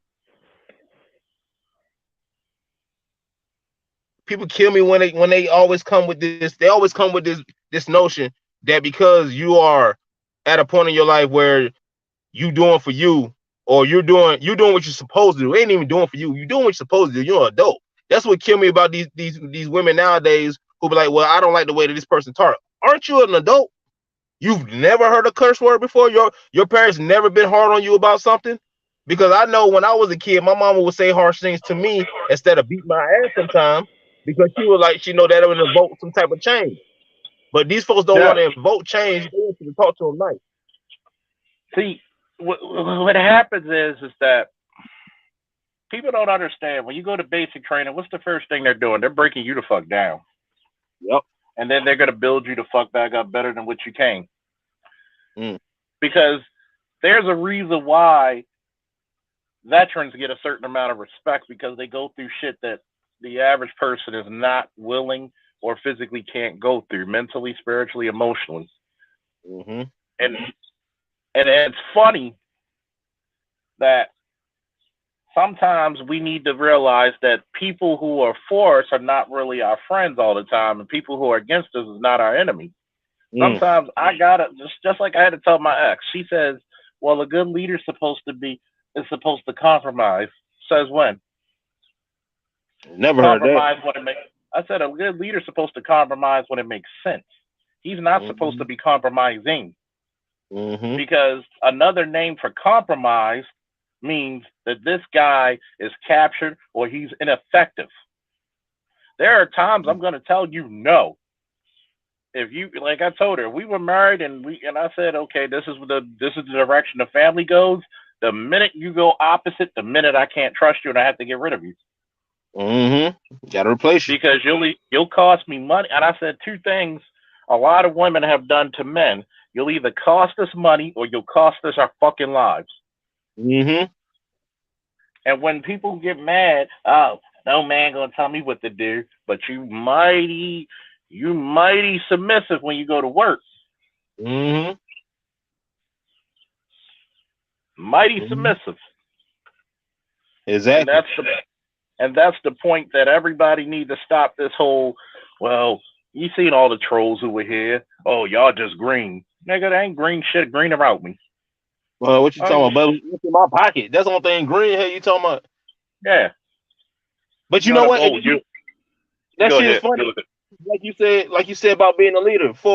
I had a female ask me that a man is supposed to be a leader, and a leader does this, and I said, how the fuck you gonna tell me what a leader is if you're not one yourself?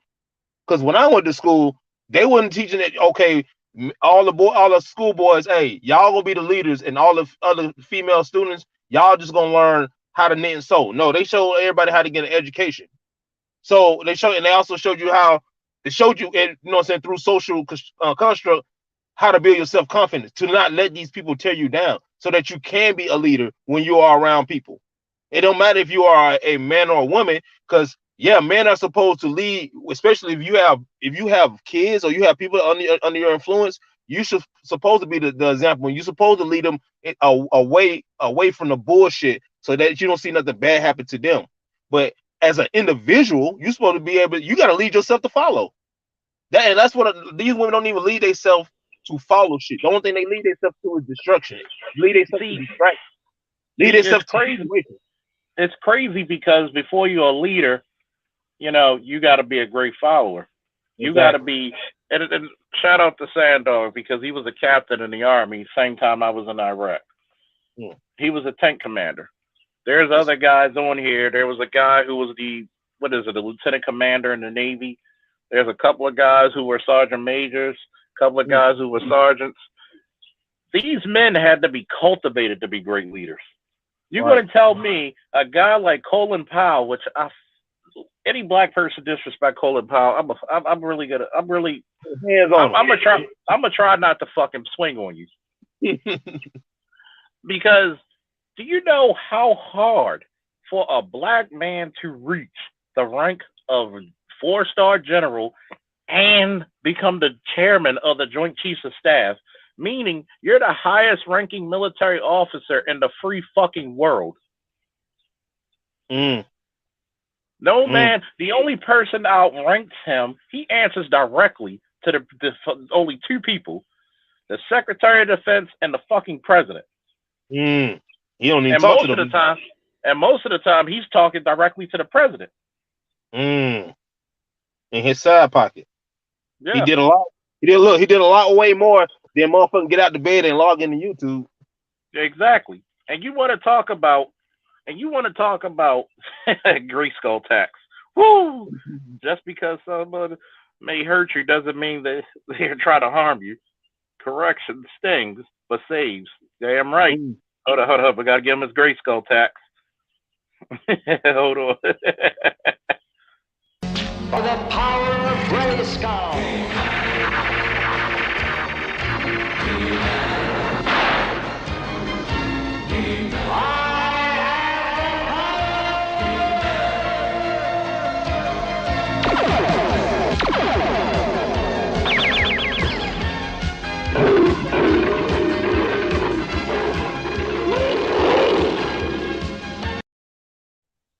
And for my man, real quick, we gotta talk to him, Bria Miles and Ric Flair. Shout out to Artist and MC for making this for me, man. Woo!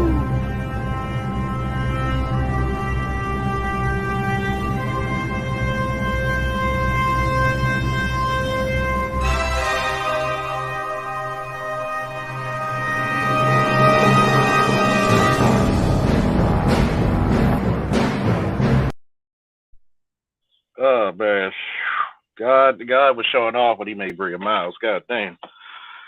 Man. It's good to have a man's channel. Right. See, that's crazy. See, the problem with a lot of shit in this world is that you want men to still hold their roles, but you want to be able to talk your shit. I said, wait a minute. The lion should never ever care about the sheep who he's protecting. So we're wasting time, and I'm not saying you don't take consideration of women's feelings. No, is that if you're not saying shit that matters, right, you need to actually say something that actually is going to be a good input, right, something of value. Exactly. And unfortunately, like this situation here, everybody's, oh, that's ban guns. Let's do this. Why not? Let's stop evil motherfuckers. Exactly. Why not put a foot in the terroristic and criminal ass? Why not do what we did best? Somebody wants to do something that's fucked up in the world, we go over there and kick their ass. Exactly. But yet, we want to stand here and make people victims, and you got a bunch of these trolls coming out, well, you know, this happening, and we stood with blacks. Guess what? If you truly did stand with blacks, guess what? You wouldn't be trying to use it like to be your red badge of courage. Exactly. That junk killed me. You know what that reminded me of? I know you don't see Color Purple. Unfortunately. Remember the white lady when they were trying to help her up, and she's like, "What? Why are you doing this to me? I was nice to you people." The thing about it is, if you doing something from your heart, you don't remember that shit like that. It's been plenty of times I don't do stuff for people, and they be like, "Oh man, I appreciate you doing." They be like, "Oh what, man? Yeah, man, no problem, man. That ain't nothing." If a person do something for you, and then as soon as y'all get into a disagreement, remember the time I picked your ass up from work? Like, well, damn, I thought you the one who said you wanted to do it. Like, I thought they came from the heart. Obviously, that didn't. It's like they fill up a like you said, a badge of courage. They fill up a little bank so that whenever they do something or say something out of line, they can throw back in your face. Well, remember when I said this? Remember when we did that? No. If you fucking wrong, you wrong. And if you don't know what the fuck we talking about, first. If you don't know what the fuck we talking about, make sure you know what we talking about first. Don't start trying to throw in stuff that don't have nothing to do with the situation, because he could have easily just, you know what I'm saying, sat down, listen to a few more minutes and be like, well, I see where they coming from. Yeah, because you got to understand something. Shit like this been happening to black people for how many decades? How many centuries? Exactly. Even when you said we're fucking segregated, okay, well, you stay on your line, we stay on ours. You come to our fucking line. Yep. So you got these little Hispanic boys who are white supremacists. See, here's the problem of white supremacy, right? White supremacy is not just for white people. Somebody It's a put that in the mentality. chat. It's a mentality. White supremacy is not just for white people. White supremacy, like you said, is a mentality. It's an ideology. Think about it. The guy's Hispanic and he's writing all these fucking, he's putting Dylan Roof and nigga this, here's your reparations that on a fucking rifle. Exactly. And he's looked at just as bad, if not worse, than a black person is. Facts. Then he got like 100 pages of a manifesto too, right? Like he all wrote these something. you ever think about this, right? All these motherfuckers who got a manifesto could have been millionaires for being writers. Right. Facts. They could have made movies like the next Jason Bourne or some shit, but you're gonna make a manifesto not wanting to save the world, but there's some people who gotta play the Joker and some people who gotta play Batman. That's a fact. I never looked at it like that, Charles. Word. 180 pages manifesto could have made millions of dollars. I'm upping. Yo, that's what I'm thinking though. Like, who is their fathers? Who is these dudes was raised around, like their friends? Because he's talking about he got friends or whatever. People stating that. I don't know if that's probably do it, whatever. But like, yo, why is y'all not like playing, going outside, getting into activities, getting your hands dirty in the mud, whatever the fuck? Why you gotta do this dumb shit? Like, think about is it a whole bunch of incels running around this motherfucker? Like me and my son have fun going to BlurCon last year. Right. To the point where he was 13, about to be 14. Okay. And I said, just get 2 bottles of water, make sure your phone's charged, carry your charger with you. Here's your backpack. Right. Okay, go around, buy what you want, go play the games. He made it and gave him the key. He was responsible enough not only to call me to say he's going to bed when he felt tired. I didn't have to tell him to do shit. He was responsible. That's how you build responsibility in your boys. You trust them. You teach them well, and you trust what you taught them. And see, this incel nature is the fact of the matter is when you have a bunch of dudes who are inadequate. You're inadequate. And what it is that all your fucking flaws are coming out. Right. All your fucking issues are coming out. Instead of being a man and that how men are supposed to be 10 toes down in the joint, and you're supposed to take what helps you. See, BGS always quotes me when I say this. You don't go to God praying for a lighter load. You go to God praying for a stronger back to deal with a difficult one. Wow, I love that. I love that saying, man. I swear I do, man. But BGS gave you that quote right there. I didn't know that. No, he quotes me. Oh, okay, right. That's a lot of people. Yo, a lot of people quote you, man. I be seeing it in these spaces, Charles. A lot of people use these quotes, these nice lingos that we have, far as you, BGS, Angry Man, Grinch. You know what I'm saying? The fly shit, the fly lingo. And y'all need to give these brothers their rightful credit, man, because I know y'all use this nice lingo in y'all real life. I ain't talking about all the red pill stuff. I'm talking about the lingo. I remember one time I had to thank Angry Man when I donated $100 to his channel. And I was like, hey, thanks for giving me a platform and thanks for inspiring. And he appreciated it. Just like, when Kevin shouted me out, it was like, dude, he gave me like fucking 400 subscribers. Hell. Wow. When Kevin passed, even when Kevin passed, I had over 600 people watching me. There's established YouTubers who don't get 600 people watching them live. Facts. Okay, that was amazing. Facts. That was amazing. I'm not as big as some people. Thank y'all for making me over 3,000, but it's the gift the manosphere gives. It's the fact that we look out and we try to improve each other. You don't see me trying to just knock a guy down just for the sake of knocking him down. Right. And then there's guys in these spaces, the YouTube food court guy, you know what I mean, talking about since KS had passed, like everything died in the manosphere. No, it hasn't. His legacy still live on, and BGS just did a live stream, man. He's a murderer. You know what I mean, right now. And then you still got guys who built this space. Yeah, No, BBS still what alive. happened was Charles Fighter what didn't go happened. nowhere.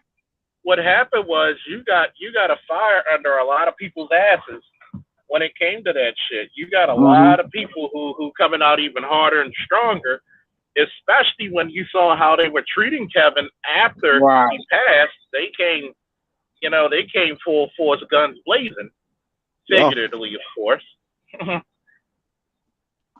trust me, this manosphere is getting stronger and stronger because of guys like Kevin, Angry Man, BGS, and Dr. T and Dr. Ron Neal, Dr.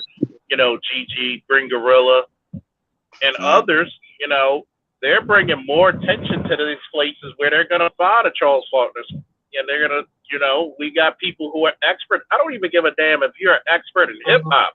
You got something to teach. True indeed. And then like with this massacre that happened at this school, plus the Buffalo situation, it's going to be a lot more people coming into these spaces looking for healing, looking for solutions. You know what I'm saying?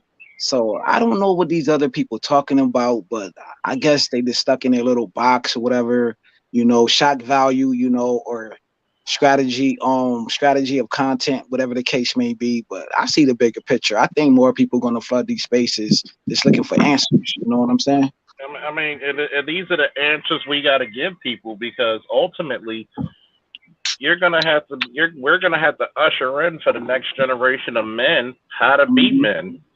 Look, there's not a lot of men in the homes, even though we're changing it, day by day, minute by minute. Hopefully the laws, and we got smarter brothers who are becoming lawyers and more savvy with the law to give those men their children. See, back in the day, it took an act of God and mercy for a man to get his children, and then maybe. But notice how things are starting to change slowly but surely. And that's like I tried to tell those broads yesterday, one about how the community is. Guess what? What? Like I told them, would you tell your son to go to Vegas with $20,000 and he has an 80% chance he's going to lose? Would you tell him that it's a good bet to take? Hell nah. And that's the divorce rate in the black community. Sure, I mean, for black women, y'all more divorced than married, and you can't blame us because y'all don't want to be in it.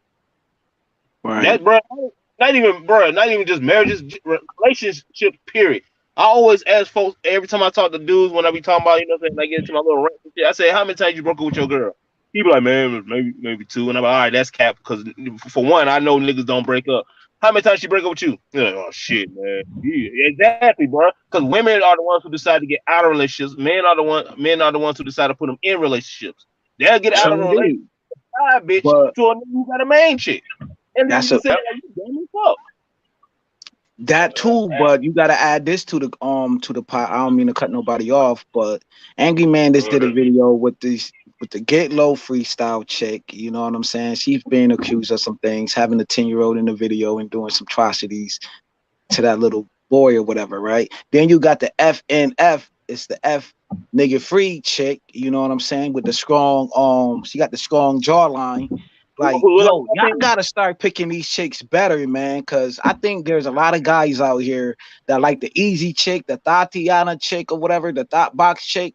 It's fun, it is, don't get me wrong, but yo, guys gotta like hold themselves more accountable, man, and hold themselves to a higher standard when they vetting a certain type of criteria of woman, bro.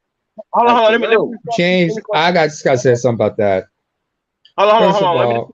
Let me say something real quick, because he right about them being more responsible and picking their mates, but see, that's the nature of a male. A nature of the male is that he gonna like the 10s, but he know 5s are easy to get. That's true indeed. And the thing about a woman don't understand that all. So when you get these linebacker yak neck females talking shit about Kevin Samuels, talking about body positivity, and you ain't got your fat ass off of fucking live and off the fucking couch for 6 months. But you got dudes that done hollering at you. You know why they hollering at you? Because you know what they automatically thinking? Man, a number 2 and a pack of condoms. A number 2 and a pack of condoms, I'm in there. Oh girl, you beautiful. What you want to eat? I'm doing that right now. I'm on the way. Most of them coming over there to enlighten your mind. He trying to get that back like, yeah, scratch her off the list. Help 300-pound life ass out of here too. So that's what I be saying. These dudes go for that shit. Dudes, I'm sorry to say it, but it's true. A dude will see a chick with children, be like, I can hit that. Why? Because you already have proof right there that you fucking. You know what's funny? Me and my boys used to say this. It may sound ignorant, but it's always funny as shit to me. They be like, if you see a chick with kids, at least you know she already puts out. Exactly. Facts. One thing people forget about is Go ahead, neighbor. What's up, neighbor? It's good, yo. I just woke up and just seen this shit. I'm like, what the fuck? I'm glad I'm not part of this world, or that part of the world. And yo, fellas, I think one thing guys forget about is like there's this thing called proximity. Dudes are gonna find whatever female is in their proximity attractive. I mean, there's some people can't go or attract wherever they are, and are also taught to believe in this whole thing about scarcity. So they're going to try to get with whoever they can get with within their proximity. And some people just know that they can't go some other places. They got no place to go. And the females take advantage of that shit. I mean, I'll give you another example. If Kareen, not Karen, was here, she'd probably back me up about this shit. But if you go to Jamaica, dudes in Jamaica realize they'll fuck anything. Well, they have to fuck anything. Because you know, homophobia being what it is, motherfuckers are thinking, if you ain't hitting that mess, there's gotta be something wrong with you. Like, if you ain't hitting that, you probably don't like girls. I'm like, no, I ain't with it. And they're scared, and she can just go out and say, no, that nigga, this, that, and the third. So, especially like in the tough parts of Jamaica, all she got to do is, like, you know, if you turn her down, she's just gonna claim that you ain't, that you alphabet, and then next thing you know, some other dude's gonna come see you and whatnot. So dudes gotta hit that out of fear. Say your life then, shit. I'm fucking them threes. I ain't about to have a motherfucker jump me because they said I ain't shit. Yo, that's what I told myself, bro. I was like, yo, you got all these bad chicks out here, but yo, you can't knock the threes though, because some of the threes got some good wetty too. Like, y'all bugging. Like, everybody always talk about their wins, but nobody don't talk about their L's. Everybody want to be the super perfect type of guy, and it's like right now, it's like, yo, even if she a 5, even like what Ism said, she a 5, but she not a cook. She respect you. You know what I'm saying? As a man, you know what I mean? She not trying to take. She not trying to take the liberty away. I'm gonna say this: if you're gonna deal with a woman on a serious tip, she has to be functional. Right. There we go. She has to be. There has to be a purpose. Like, guess what? I can get a. If I'm gonna deal with somebody with a cute butt, with a big butt and a smile, that could be just a weekend girl. But if you want to be mainstream and mainstaying, you got to earn it. You got to prove it. Like, I'm sorry. Just because you got a pussy doesn't give you carte blanche. Right. That goes back to what I was saying, though. That goes back to what I was saying. Get online now. These goddamn 3s and 4s. And my whole thing is this: attractiveness. I don't care what anybody say. If you see if 10 people walk in the room and see one chick and she fine as hell, everybody gonna be like, yeah, that motherfucker fine. Right. You know, somebody be cute, but everybody gonna basically be in agree that she is aesthetically beautiful. And then there's another one not as aesthetically beautiful, and everybody gonna look like, yeah. And you put her next to her, oh yeah, she's not as bad as she is. So everybody knows that. Everybody has flaws. It's cool. That's why your personality, you know what I'm saying, is the most important thing about you. You know, because you can have an ugly personality and be fine, and you can also have an ugly personality and be ugly, and that's gonna make you even uglier. But I digress. These 3s and 4s that's online, that's talking all this shit, and they getting all this attention from dudes who are not they're not liking her because she got a cool personality, because that's a damn lie. If you listen to what the fuck she says, she don't got a. It's so funny. The same motherfucker talking about Kevin Samuels and talking about Tommy Sotomayor, or they don't like the way they talk. Y'all talk the same fucking way. So you don't like yourself? Self-hate. That's what it is. Yeah, Self-hate. they talk this shit around it. Okay, boom. Back to that chick. Who the hell y'all was talking about? Some comedian chick, B. Simmons or whatever. Like I said on Pastor Channel, man, these are Tiffany Haddish fucking daughters. You know what I'm saying? She opened the door for that bullshit ass comedy. She ain't even fucking funny. She ain't funny. None of them is. That shit. Look, bro. You know what make her funny? She got an annoying ass voice. And the thing about it, the reason she got on is because these dumbass females be trying to do that. My girl tried that shit, bro. We damn near broke up. Solo, can I say something about that? Solo. Solo. Should have kept walking. Should have packed your shit and just left that bitch where it was. The fuck you still with her? I agree with that. Then the fuck you still? Why you still with her? Oh no, we got kids and shit, bro. So it's like, I look. The thing about it is, when you ahead of your household, that bullshit right there, cause she ain't did it since. That bullshit is, you gotta stand on your shit, bro. Don't play with me like that about that shit, bro. If you gon', cause the thing about it is, a lot of these women, like I said, these 3s and 4s, like my girl, she a 6. I ain't gonna say she bad as fuck. She's 6, and she cute though. You know, niggas feel cute. Solo. Hold on. This the thing. Women sit in their houses, they sit in their job, and all they do is look online for influence, for social influence. So when they hear a bland ass woman calling herself a comedian, and the only joke she can do are in an annoying voice like this, that's what they're gonna be tuned into. And then when they come on, they feel like they got something smart to say, they're gonna try to do it in her voice because they feel like it's an inside joke. It's an inside joke for them. Like niggas don't know what the fuck they be talking about. When my girl did that shit, bro, we was having an argument. When she did that shit, I said, man, shut the fuck up. Don't you ever talk to me like that again. She like, what did I say? I said, bro, don't play me with that B. Simone bullshit. If that's the case, then you could be out here on the road with her ass. I told her just like that. So once we get that shit settled, she don't do shit like that. I don't take no bullshit in my house. You know what I'm saying? Like shit, she know what the fuck it is. I've been told her, man, motherfucker, you can leave. Like you know what the fuck it is. You know I have another bitch in here the next day. I do like white black girls. Cause white dudes dog shit. That's why I don't like black women going to white niggas. A white dude will dog the shit out of a black woman. A white dude will goddamn move her best friend in the next day and tell her she gotta go with the word. And with white time, you know what it is, Keisha. Stephanie has the better head. Like they on that shit. They really on some dog shit, bro. I've seen it. That's why we gotta I'm not surprised. Being soft. I've seen plenty of white dudes do that. Subsistence, of course. Actually, but that's enough. But no. I'm not in the States. That's no. In fact, I'm from where what's her face claims that half her ass happens to be from. Speaking of which, it was our Independence Day yesterday, 24th of May.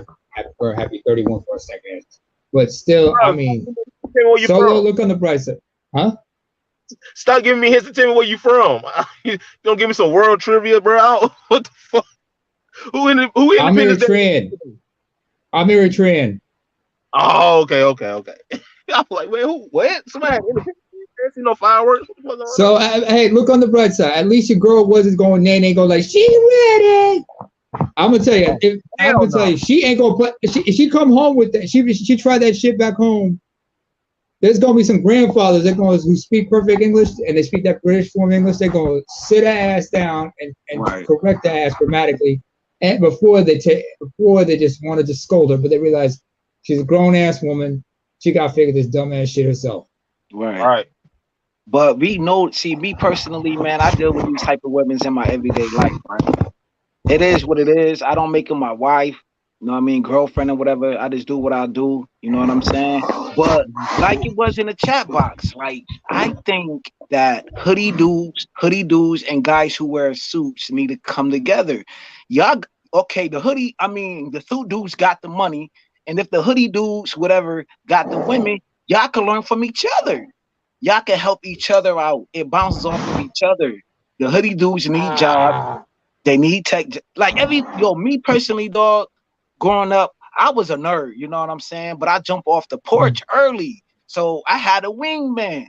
I had a wingman, guys in my community as teenagers teaching me the ins and the outs of this thing. You know what I'm saying? Because I'm tired of these guys who got problems getting women to, man. Like, they need a wingman. And KS was teaching these dudes how you need a wingman, or you need to pay that woman $1,000, whatever, and just listen to her fucking conversation to help your ass out. That's just how I personally feel, bro. We all need help in different areas. We all need help in this shit. Ain't no one man better than the other one. We all learn from each other. We all on different boats trying to get to the same goddamn island, man. Fuck but that. You know what? That's something that should have been taught, and I don't care who the fuck the child is around. That should have been taught to you as a young person. You're no better than nobody else. If you want them in this fucking life, you're gonna have to fucking work for it. Because for one, I ain't got it. So you need to get your motherfucking ass right. Goddamn, go get it for both of them. Shit, I don't give a damn. But go get your shit right. Don't sit right here and expect for me to goddamn fight every battle for you. Don't sit right here and expect for everybody to agree with you. If it's something that you want in life, don't expect for nobody to give it to you. The best that a person can do is point you in the right direction. Why the fuck you want them to take you there? Not their way. Why do you want them to take you to your destination? Get your ass to your destination. The thing about it is life situations. They, like he said, you know what I'm saying, don't ask, like when he said don't ask for a weaker load, ask for a stronger back. Right. Trials and tribulations are put in front of you so that it can force you to do it. When your ass is sitting in fucking jail, it's forcing you to sit down. Like, see, when you do stupid shit, this will happen to you. You go share a bunk with a nigga who got diarrhea. Now you smelling this shit the whole fucking night.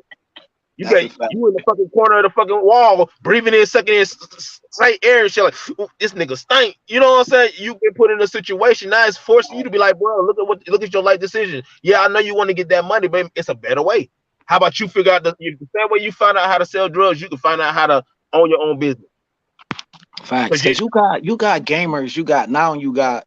Now you got guys who making money offline, man. Call of Duty, what they giving out? 10,000. Now it's like 250,000. You know what I'm saying? You got Madden tournaments. Now you even got ladies who playing Call of Duties and going to these tournaments too. Like, how come you can't establish yourself right there? You got kids like Ryan is one of the biggest YouTubers on here, and all he do is freaking toys tutorials and shit. Play with toys all goddamn day. 10 years old and damn near a fucking he is a millionaire. Right. Like, ain't no excuses, bro. Like, it's here. That shit is weird. There's so many ways to get money, and the internet basically just opened up more avenues for people to do that. You know what I'm saying? So for a person to sit, like even me, you know what I'm saying? Like, I need to get on my shit. I need to goddamn start selling some shit, selling some goddamn hell. I don't got no beard, so I can't sell that shit. They gonna flip it. But you can get you some fake beards, man. Everybody getting fake beards now. You can grow your shit in 3 days, nigga. I'll be a millionaire overnight. Yeah, motherfucker. They got lace front beards right now. What are you talking about? No, I'm about to go get me 2 of them motherfuckers and start selling beard oil. Man, listen, you could go to India or Amazon. There's a guy right now that be on Charles Fighter channel, and all he do is buy stuff off of Amazon and resell it, bro. And he told me to get the Bernie Mac. He told me to get the Bernie Mac book. Tears is something tears, and he told me to get like 3 books. This guy, all he does is buy stuff off of Amazon and resell it, bro. He be on this channel, on this platform. Yeah, see, I need to get in touch with him. I need some secrets. I need to make some more money. And I want to. That guy make a great living. Just selling stuff off of Amazon, bro. Better not be scared of a motherfucker while you're at it. Yeah. Right. Yeah, that junk is crazy though, man. Like you know, dealing with people. And the thing about it is, this whole divide between. Well, I don't think it's a divide. I just think motherfuckers have different opinions, and they so sensitive to the point where they don't want to go back and forth with a person. So, you know what I'm saying? Because a lot of people, they live off their phones now. And what's the best thing you do after you don't argue with a person on a post for 5 hours going back and forth, looking at their messages and stuff, you eventually just turn the shit off. So they not used to having, like, matter of fact, it's crazy. I was talking to this one of my neighbors. I didn't even know that she stayed there. She was out, she had a little hamster. My son was going to try to mess with her. She started talking about Kevin Samuels and shit. I was like, oh shit, okay. She knows something. She knows something about, you know what I'm saying, the YouTube, you know what I'm saying, and the manosphere and whatnot. And then she instantly went to, I just didn't agree with everything he said. And you know, and then we got into a conversation, and I just told her a straight up point, like, look, nothing that you've ever heard that helped you was told to you nicely. Nothing that you ever, it was always either beating to your head or you was threatened with it, but it saved your life and it made you a better person. So would you take she had brought up the when he was married, you know what I'm saying, he was divorced 2 times. I said, so would you take advice from a person who bought 4 houses and lost 2 on how to keep a house, or would you go buy it from a new certified real estate because they don't have no flaws on their record? And she's like, well, I guess I have to. Exactly. You're going to go to the person with the experience. He has experiences in marriages. It don't matter how long they lasted. The motherfucker married them. Right. There we go. And then those are in and out. You know what y'all talking about? And shout out, what's going on, Naaman? You know what y'all are talking about? Y'all are really describing that women just want what they want regardless. All the pontificating we've been doing for years, all you realize with Kevin is them just trying to find weird ways to get what they want regardless. It don't matter how heavy they are, how skinny they are, how light skinned they are, how dark skinned they are, how ugly they are, how attractive they are, how much money or education they make. It didn't fucking matter. That's all Kevin showed us with the couple years that he focused on women. All the other shit that we're doing is we're trying to rationalize the irrational. It's all emotional for them. I want what I want. I don't give a fuck about none of the shit that might hamper me. I don't care about the numbers. I don't care about the stats. I don't care about the data. It's human nature, and then it's even worse when it comes to women in general. They just want what they want. That's all it is. They just want what they want. But period. when we have Everything else is trying women, to fit in what they want. But without having women, it'll still be a fucked up world, though, because we still need their asses. Yeah. No. We know their ways. We know their ways. You know what I'm saying? We know they bullshit, hypergamy and all of that shit. There's a lot of guys who can't deal with a certain archetype of woman. That's why a lot of guys need help. This content been here for a long time. Like, what have a certain guy actually learned?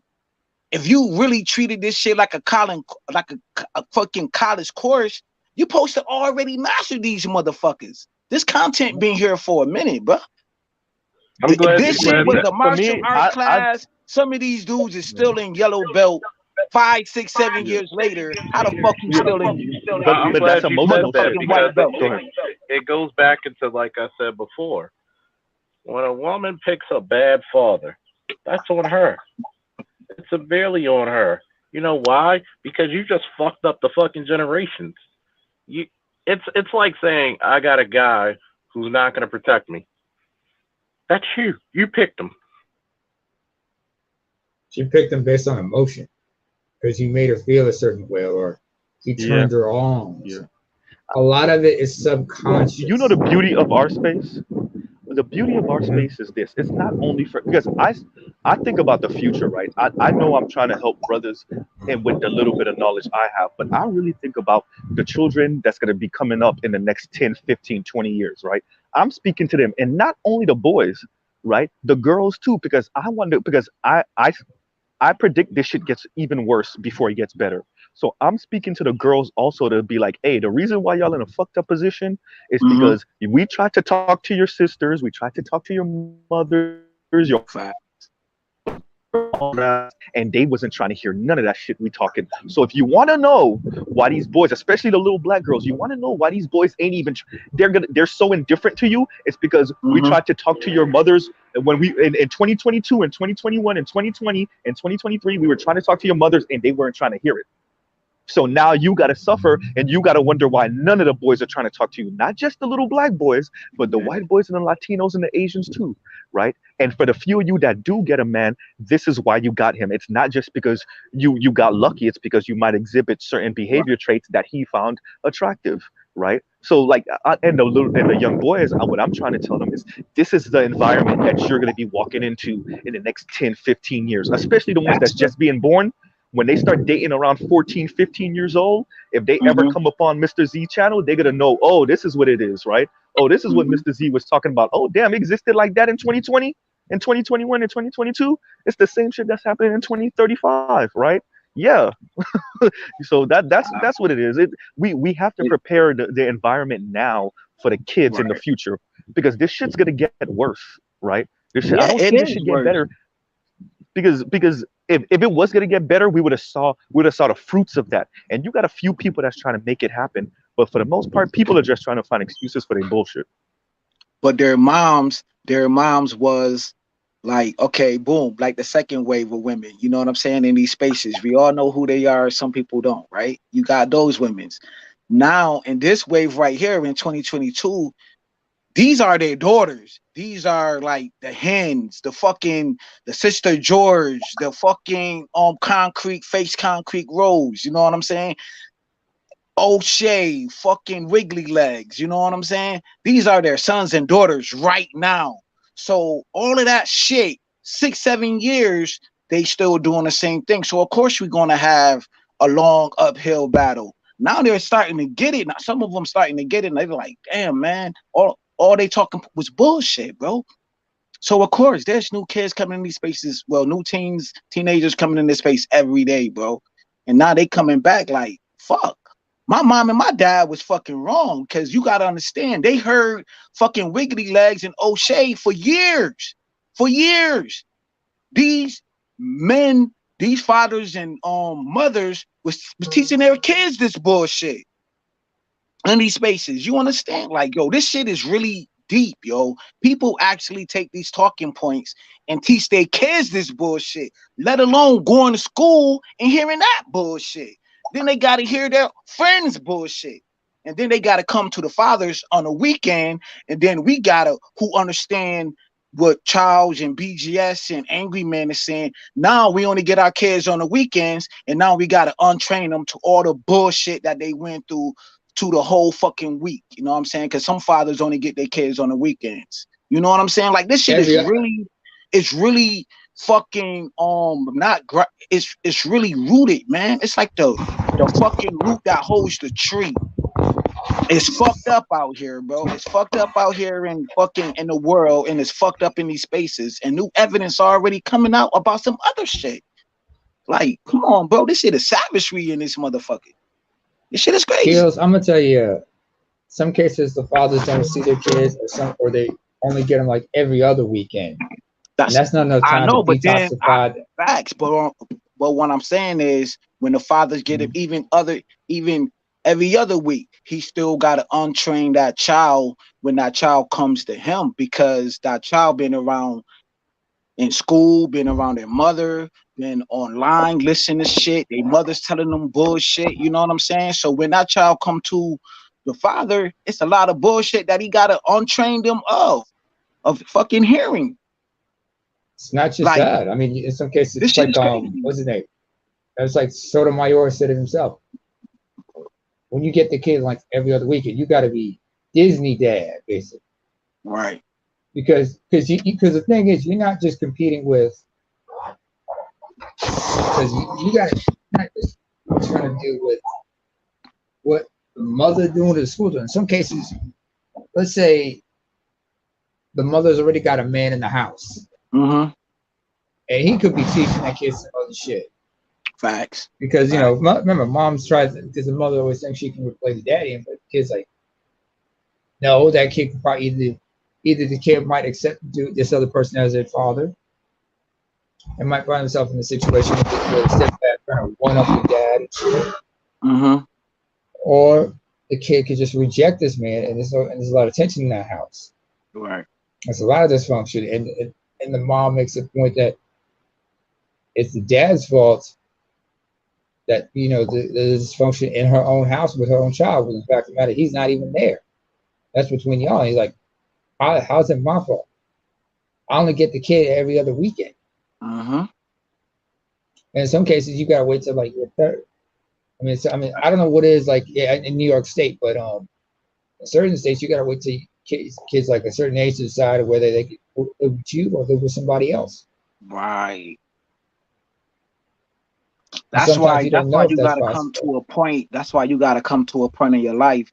I know it's hard, you know what I'm saying? But sometimes you gotta come to a point and be like, yo, you know what? Fuck everything. Sometimes you gotta come to a point and say, fuck everything. When that child get 18 and wanna fucking find me, and then I'll sit that child down and just let them know whatever answers or questions that they need from me, then I'll do it. You know what I'm saying? Because you got to worry about your own liberty at this point in time, man. Like, yo, I know it's hard, Some man. fathers will go as far as, man, this shit is crazy. Some fathers, I hear you, Kels, but here's in some cases, let's say the kid hasn't reached 18. Let's say the 16, 17, the mom asks you to help her deal with that shit. Let's say she denied you visitation rights or any right to see that kid prior to all that shit. I don't blame the father for saying, no, I don't want, no, I'm not going to help. Because, because first of all, one, he knows he's going to get set up on some bullshit. Number two, it's not about the kid. It's about her trying to get him to help her out of her mess. Facts. Like they're still together, and he's like, no, I'm not. No, you denied me the right to my child. I'm not going to help. I know this is hard. And it's going to be painful, and my kid and the kid is probably going to think I abandoned, don't care about it. I was like, no, it's not. I know the kid's not going to stand, but when that kid comes of age, I'm going to have to sit them down, especially if it's your daughters, especially daughters. I mean, sons, especially sons and daughters in different ways. But you got to explain to them, understand what you were going through. I wanted to help you, but I know I was not going to be able to help you the way I know you need to be helped or how I couldn't help you. Because she was going to run interference any way possible because she was trying to maintain and control over you, over the situation. And I realized the best way I could help you to stay out of this. Even if it not meant you putting you in some serious danger, even that meant that you could be in some serious danger. I had to step away because I knew if I got involved, she was going to probably use that against me. How do I know there's no guarantee she's going to use if I get involved? Even if she asked me to get involved, she's not going to say like he got involved when he shouldn't have gotten involved. And start doing the two-step and start lying to the courts that I got involved without her knowledge and some shit. She can just lie under oath in the family courts. Yeah, I was in that situation. We've been digressing. Right. But we've been digressing. I get it. I totally get it. My father, right? Charles even know, man. That's why Charles always say, you know what I'm saying? If you have a father that's still alive and you haven't seen that man, go talk to your father. Hear it from his side. Hear it from his point of view. Hear it from the horse's mouth. I had to do that, bro. Know what I'm saying? I had to go to my father and hear what the hell, what the fuck happened. My mom told me a whole bunch of bullshit, and I believed that shit as a teenager. I didn't like my father growing up because all this bullshit that my mom was telling me. You know what I'm saying? So once I talked to my father, I got a better understanding, man. And you know what the fuck he told me? He kept it funky with me, bro. I had to accept it. He was like, yo, the reason why I left because your mom had a mouth on her. And I couldn't take that shit. And I bounced. At least that shit was real. No matter if I didn't like it or not, at least he told me that shit. And I had to respect it or reject it. You know what I'm saying? And I motherfucking accepted that shit. I'm going to tell you one thing. Remember Patrice O'Neal? Hills. Remember Patrice O'Neal? Oh yeah, hell yeah, hell yeah. Now I remember he said this one. He said he forgave his father. You know why? Why? Because he understood. Because there's some kids out there whose fathers didn't want to be a kid. He didn't want to have a kid by that particular woman. And that's what he said. And he, in his own way, he was trying to say, listen, I understood. My father was just trying to fuck. He wasn't trying to get my mom pregnant, but my mom decided to have me either way. That wasn't on him. He said he let her know. I didn't, and he'd actually met him a couple times and not realized it. Like he even knew he had a stepbrother or something. He had a half brother. So. But like, because there's some kids out there whose fathers did not want to have a kid by them. Right. It's nobody's fault. I mean, there's some people I know, they got kids. I know somebody who's got a child by a certain dude. That dude wanted nothing part of it. And he was able to legally withdraw his paternity rights because he wanted nothing to do with the kid, but the kid still has a relationship with the grandparents or what. Right. I remember talking to, and these are white folks there. So there was this couple of teenagers I met. One was a young lady. I asked her, "What's your relationship with your father?" I said, "No." She said, well, this, that, and the third. She looked kind of downtrodden. When I asked her about stepdad, she just lit up. I said, "Oh yeah," because she has a good relationship with her stepfather. Another young guy. I met this one young man. He had issues with dad. He said, I said, what about your stepfather? He said, "Yeah, I got a good relationship with my stepfather." I said, then you're good. Right, that's a blessing. Then you're good, because he told me, like, my mom had me, my dad wants nothing to do with me. Like, what about your stepfather? He said, "Oh, my stepfather's not great." I said, then you're good. Because the situation varies from person. Like, there's some dude, I mean, what's his name? The singer Tom Jones. He was stepping out on his wife one time back in the day, right? And right. The side chick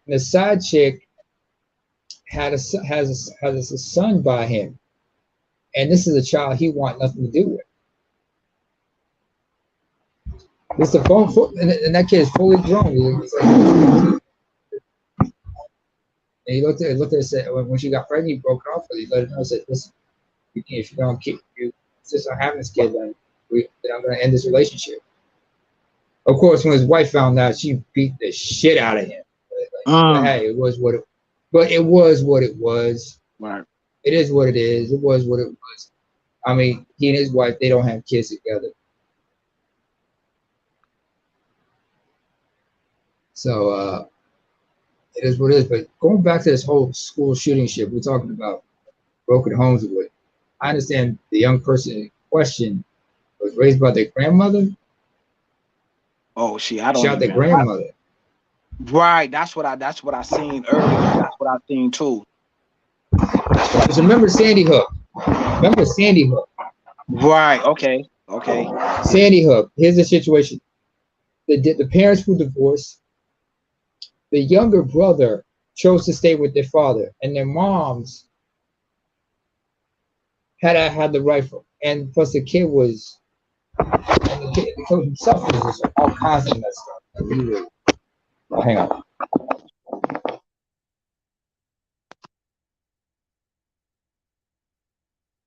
Yeah, I didn't see that. I forgot like the ins and outs to that, but I definitely remember Sandy though. You know what I'm saying? Yeah, I mean, okay. Sandy was like, yep. The thing was, they couldn't say gun control shit because that was a facade. Because one, the guns were legally owned by his mother. Right. And before he did what he did, what did he do? He got access to the guns. He took out moms. I remember that. He took out moms, and then he went and shot up his little Damn. And that dude was how about was down in Florida. Oh, yep. That Victor Cruz kid claimed he was nuts, but really not. He was just some other shit. Yeah, man. I just think they I don't think it's bad shit crazy. Whatever happened to that?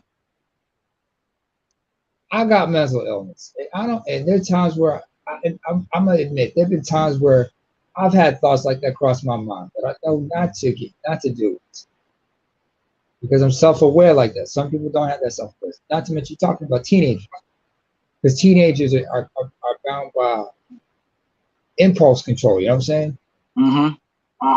They're not mature.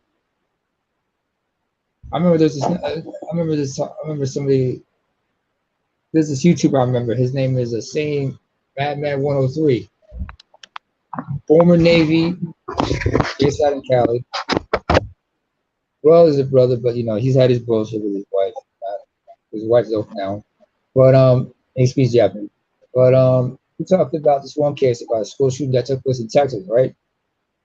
Mm-hmm. How it came about was like this: the young man in question, and this came out of the mouth of one of the one of the mothers of the victims.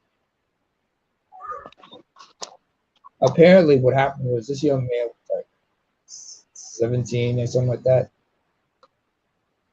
There was this young girl he liked, and understand they all like. Yeah, there's this young girl. There's this other girl in school he likes, right? Now he had dated her friend, but when he asked her out, instead of just rejecting her, and this is what you see nowadays, young girls have the tendency to just not just reject you, but they have to publicly humiliate the kid. Right.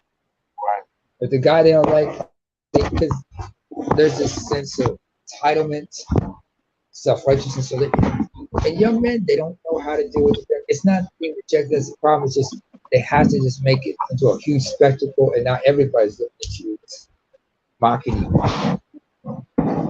A simple no and just respecting the dude, being respectful and calm would have been helpful. But some girls just don't know how to do that.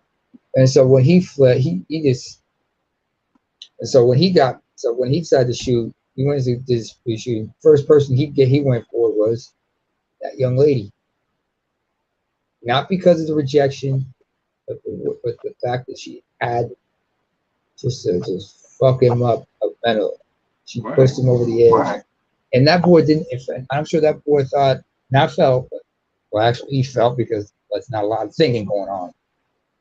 He felt he had no one to talk to. And I'm sure his father probably didn't sit his ass down. And I think the problem is, like, a lot of fathers, if they were around their kids' lives, some dads, they have this problem, and Charles might understand this better than any of us. A lot of dads try to live vicariously through their sons. You know what I'm saying? That is a problem. That's why when you hear stories about male students getting involved with female teachers, it's not the dad. The dads are trying to live by, sometimes like, oh, my son's a man. I said, no, that's statutory. Right. And the only person who understands that statutory is the moms.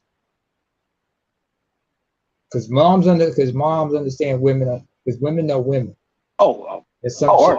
And they like, and the worst case scenario they got is like, their kids could end up, what if the kid gets that teacher pregnant? Right. Now that that's kid, a fact. Once he turns 18, she could hit him up with child support. Moms can't say nothing. Moms can't say, I want that pregnancy terminated. She can't go like that. No, that's out of her hands. I live not in that type of situation, but I lived that situation. But I don't want to talk about that because motherfuckers be on here trolling me and Charles need the Patreon. Because I understand these dudes great. I really do. You know what I'm saying? But luckily I had a brother growing up, I had friends. You know what I mean? Like, I've been humiliated by women before. Somebody got an echo.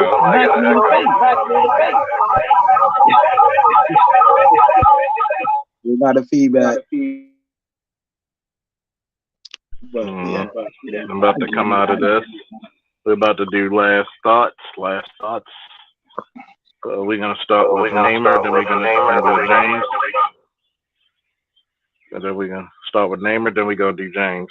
Go ahead. First of all, Charles, I just want to say, motherfucker, you ain't shit, and God bless you for it. And with a glass of cognac and a cigar, you prove that you never have, never was, never will.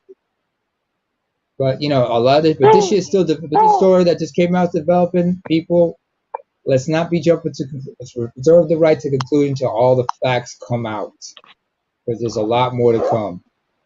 Peace. Yeah, man. I just want to say, man, despite whatever, I love this platform, man. I love the manosphere, so I don't care what nobody say, man. And with the YouTube food court dudes, talking about there's no more manospheres and all of this stuff, man. We still got Charles, we still got Valdez, we still got BGS, we still got Art, we still got Gigi. We still got Dr. Tia San Johnson, and you know what I mean, his legacy gonna live on, man. And thank you for having me on the platform. And that's all I want to say. I love you, brothers, man, and everybody. That's take care, man, and be safe. Eric. Woo, nothing but love for you. Already. I'm gonna just say this for my last words. Look, I warned y'all last year. The climate is getting higher. Y'all need to take these classes. Y'all need to get trained up. Y'all need to get your firearms, proficiency up. You need to get your medical proficiency up. You need to look at every exit, every building you walk into. Look a person's hands and look at them in the eyes. Know how to low crawl. Know how to get the fuck out of there immediately. Defend yourself at all times. It's your responsibility. Woo! Woo! And guess what? To the next one, we out. Woo!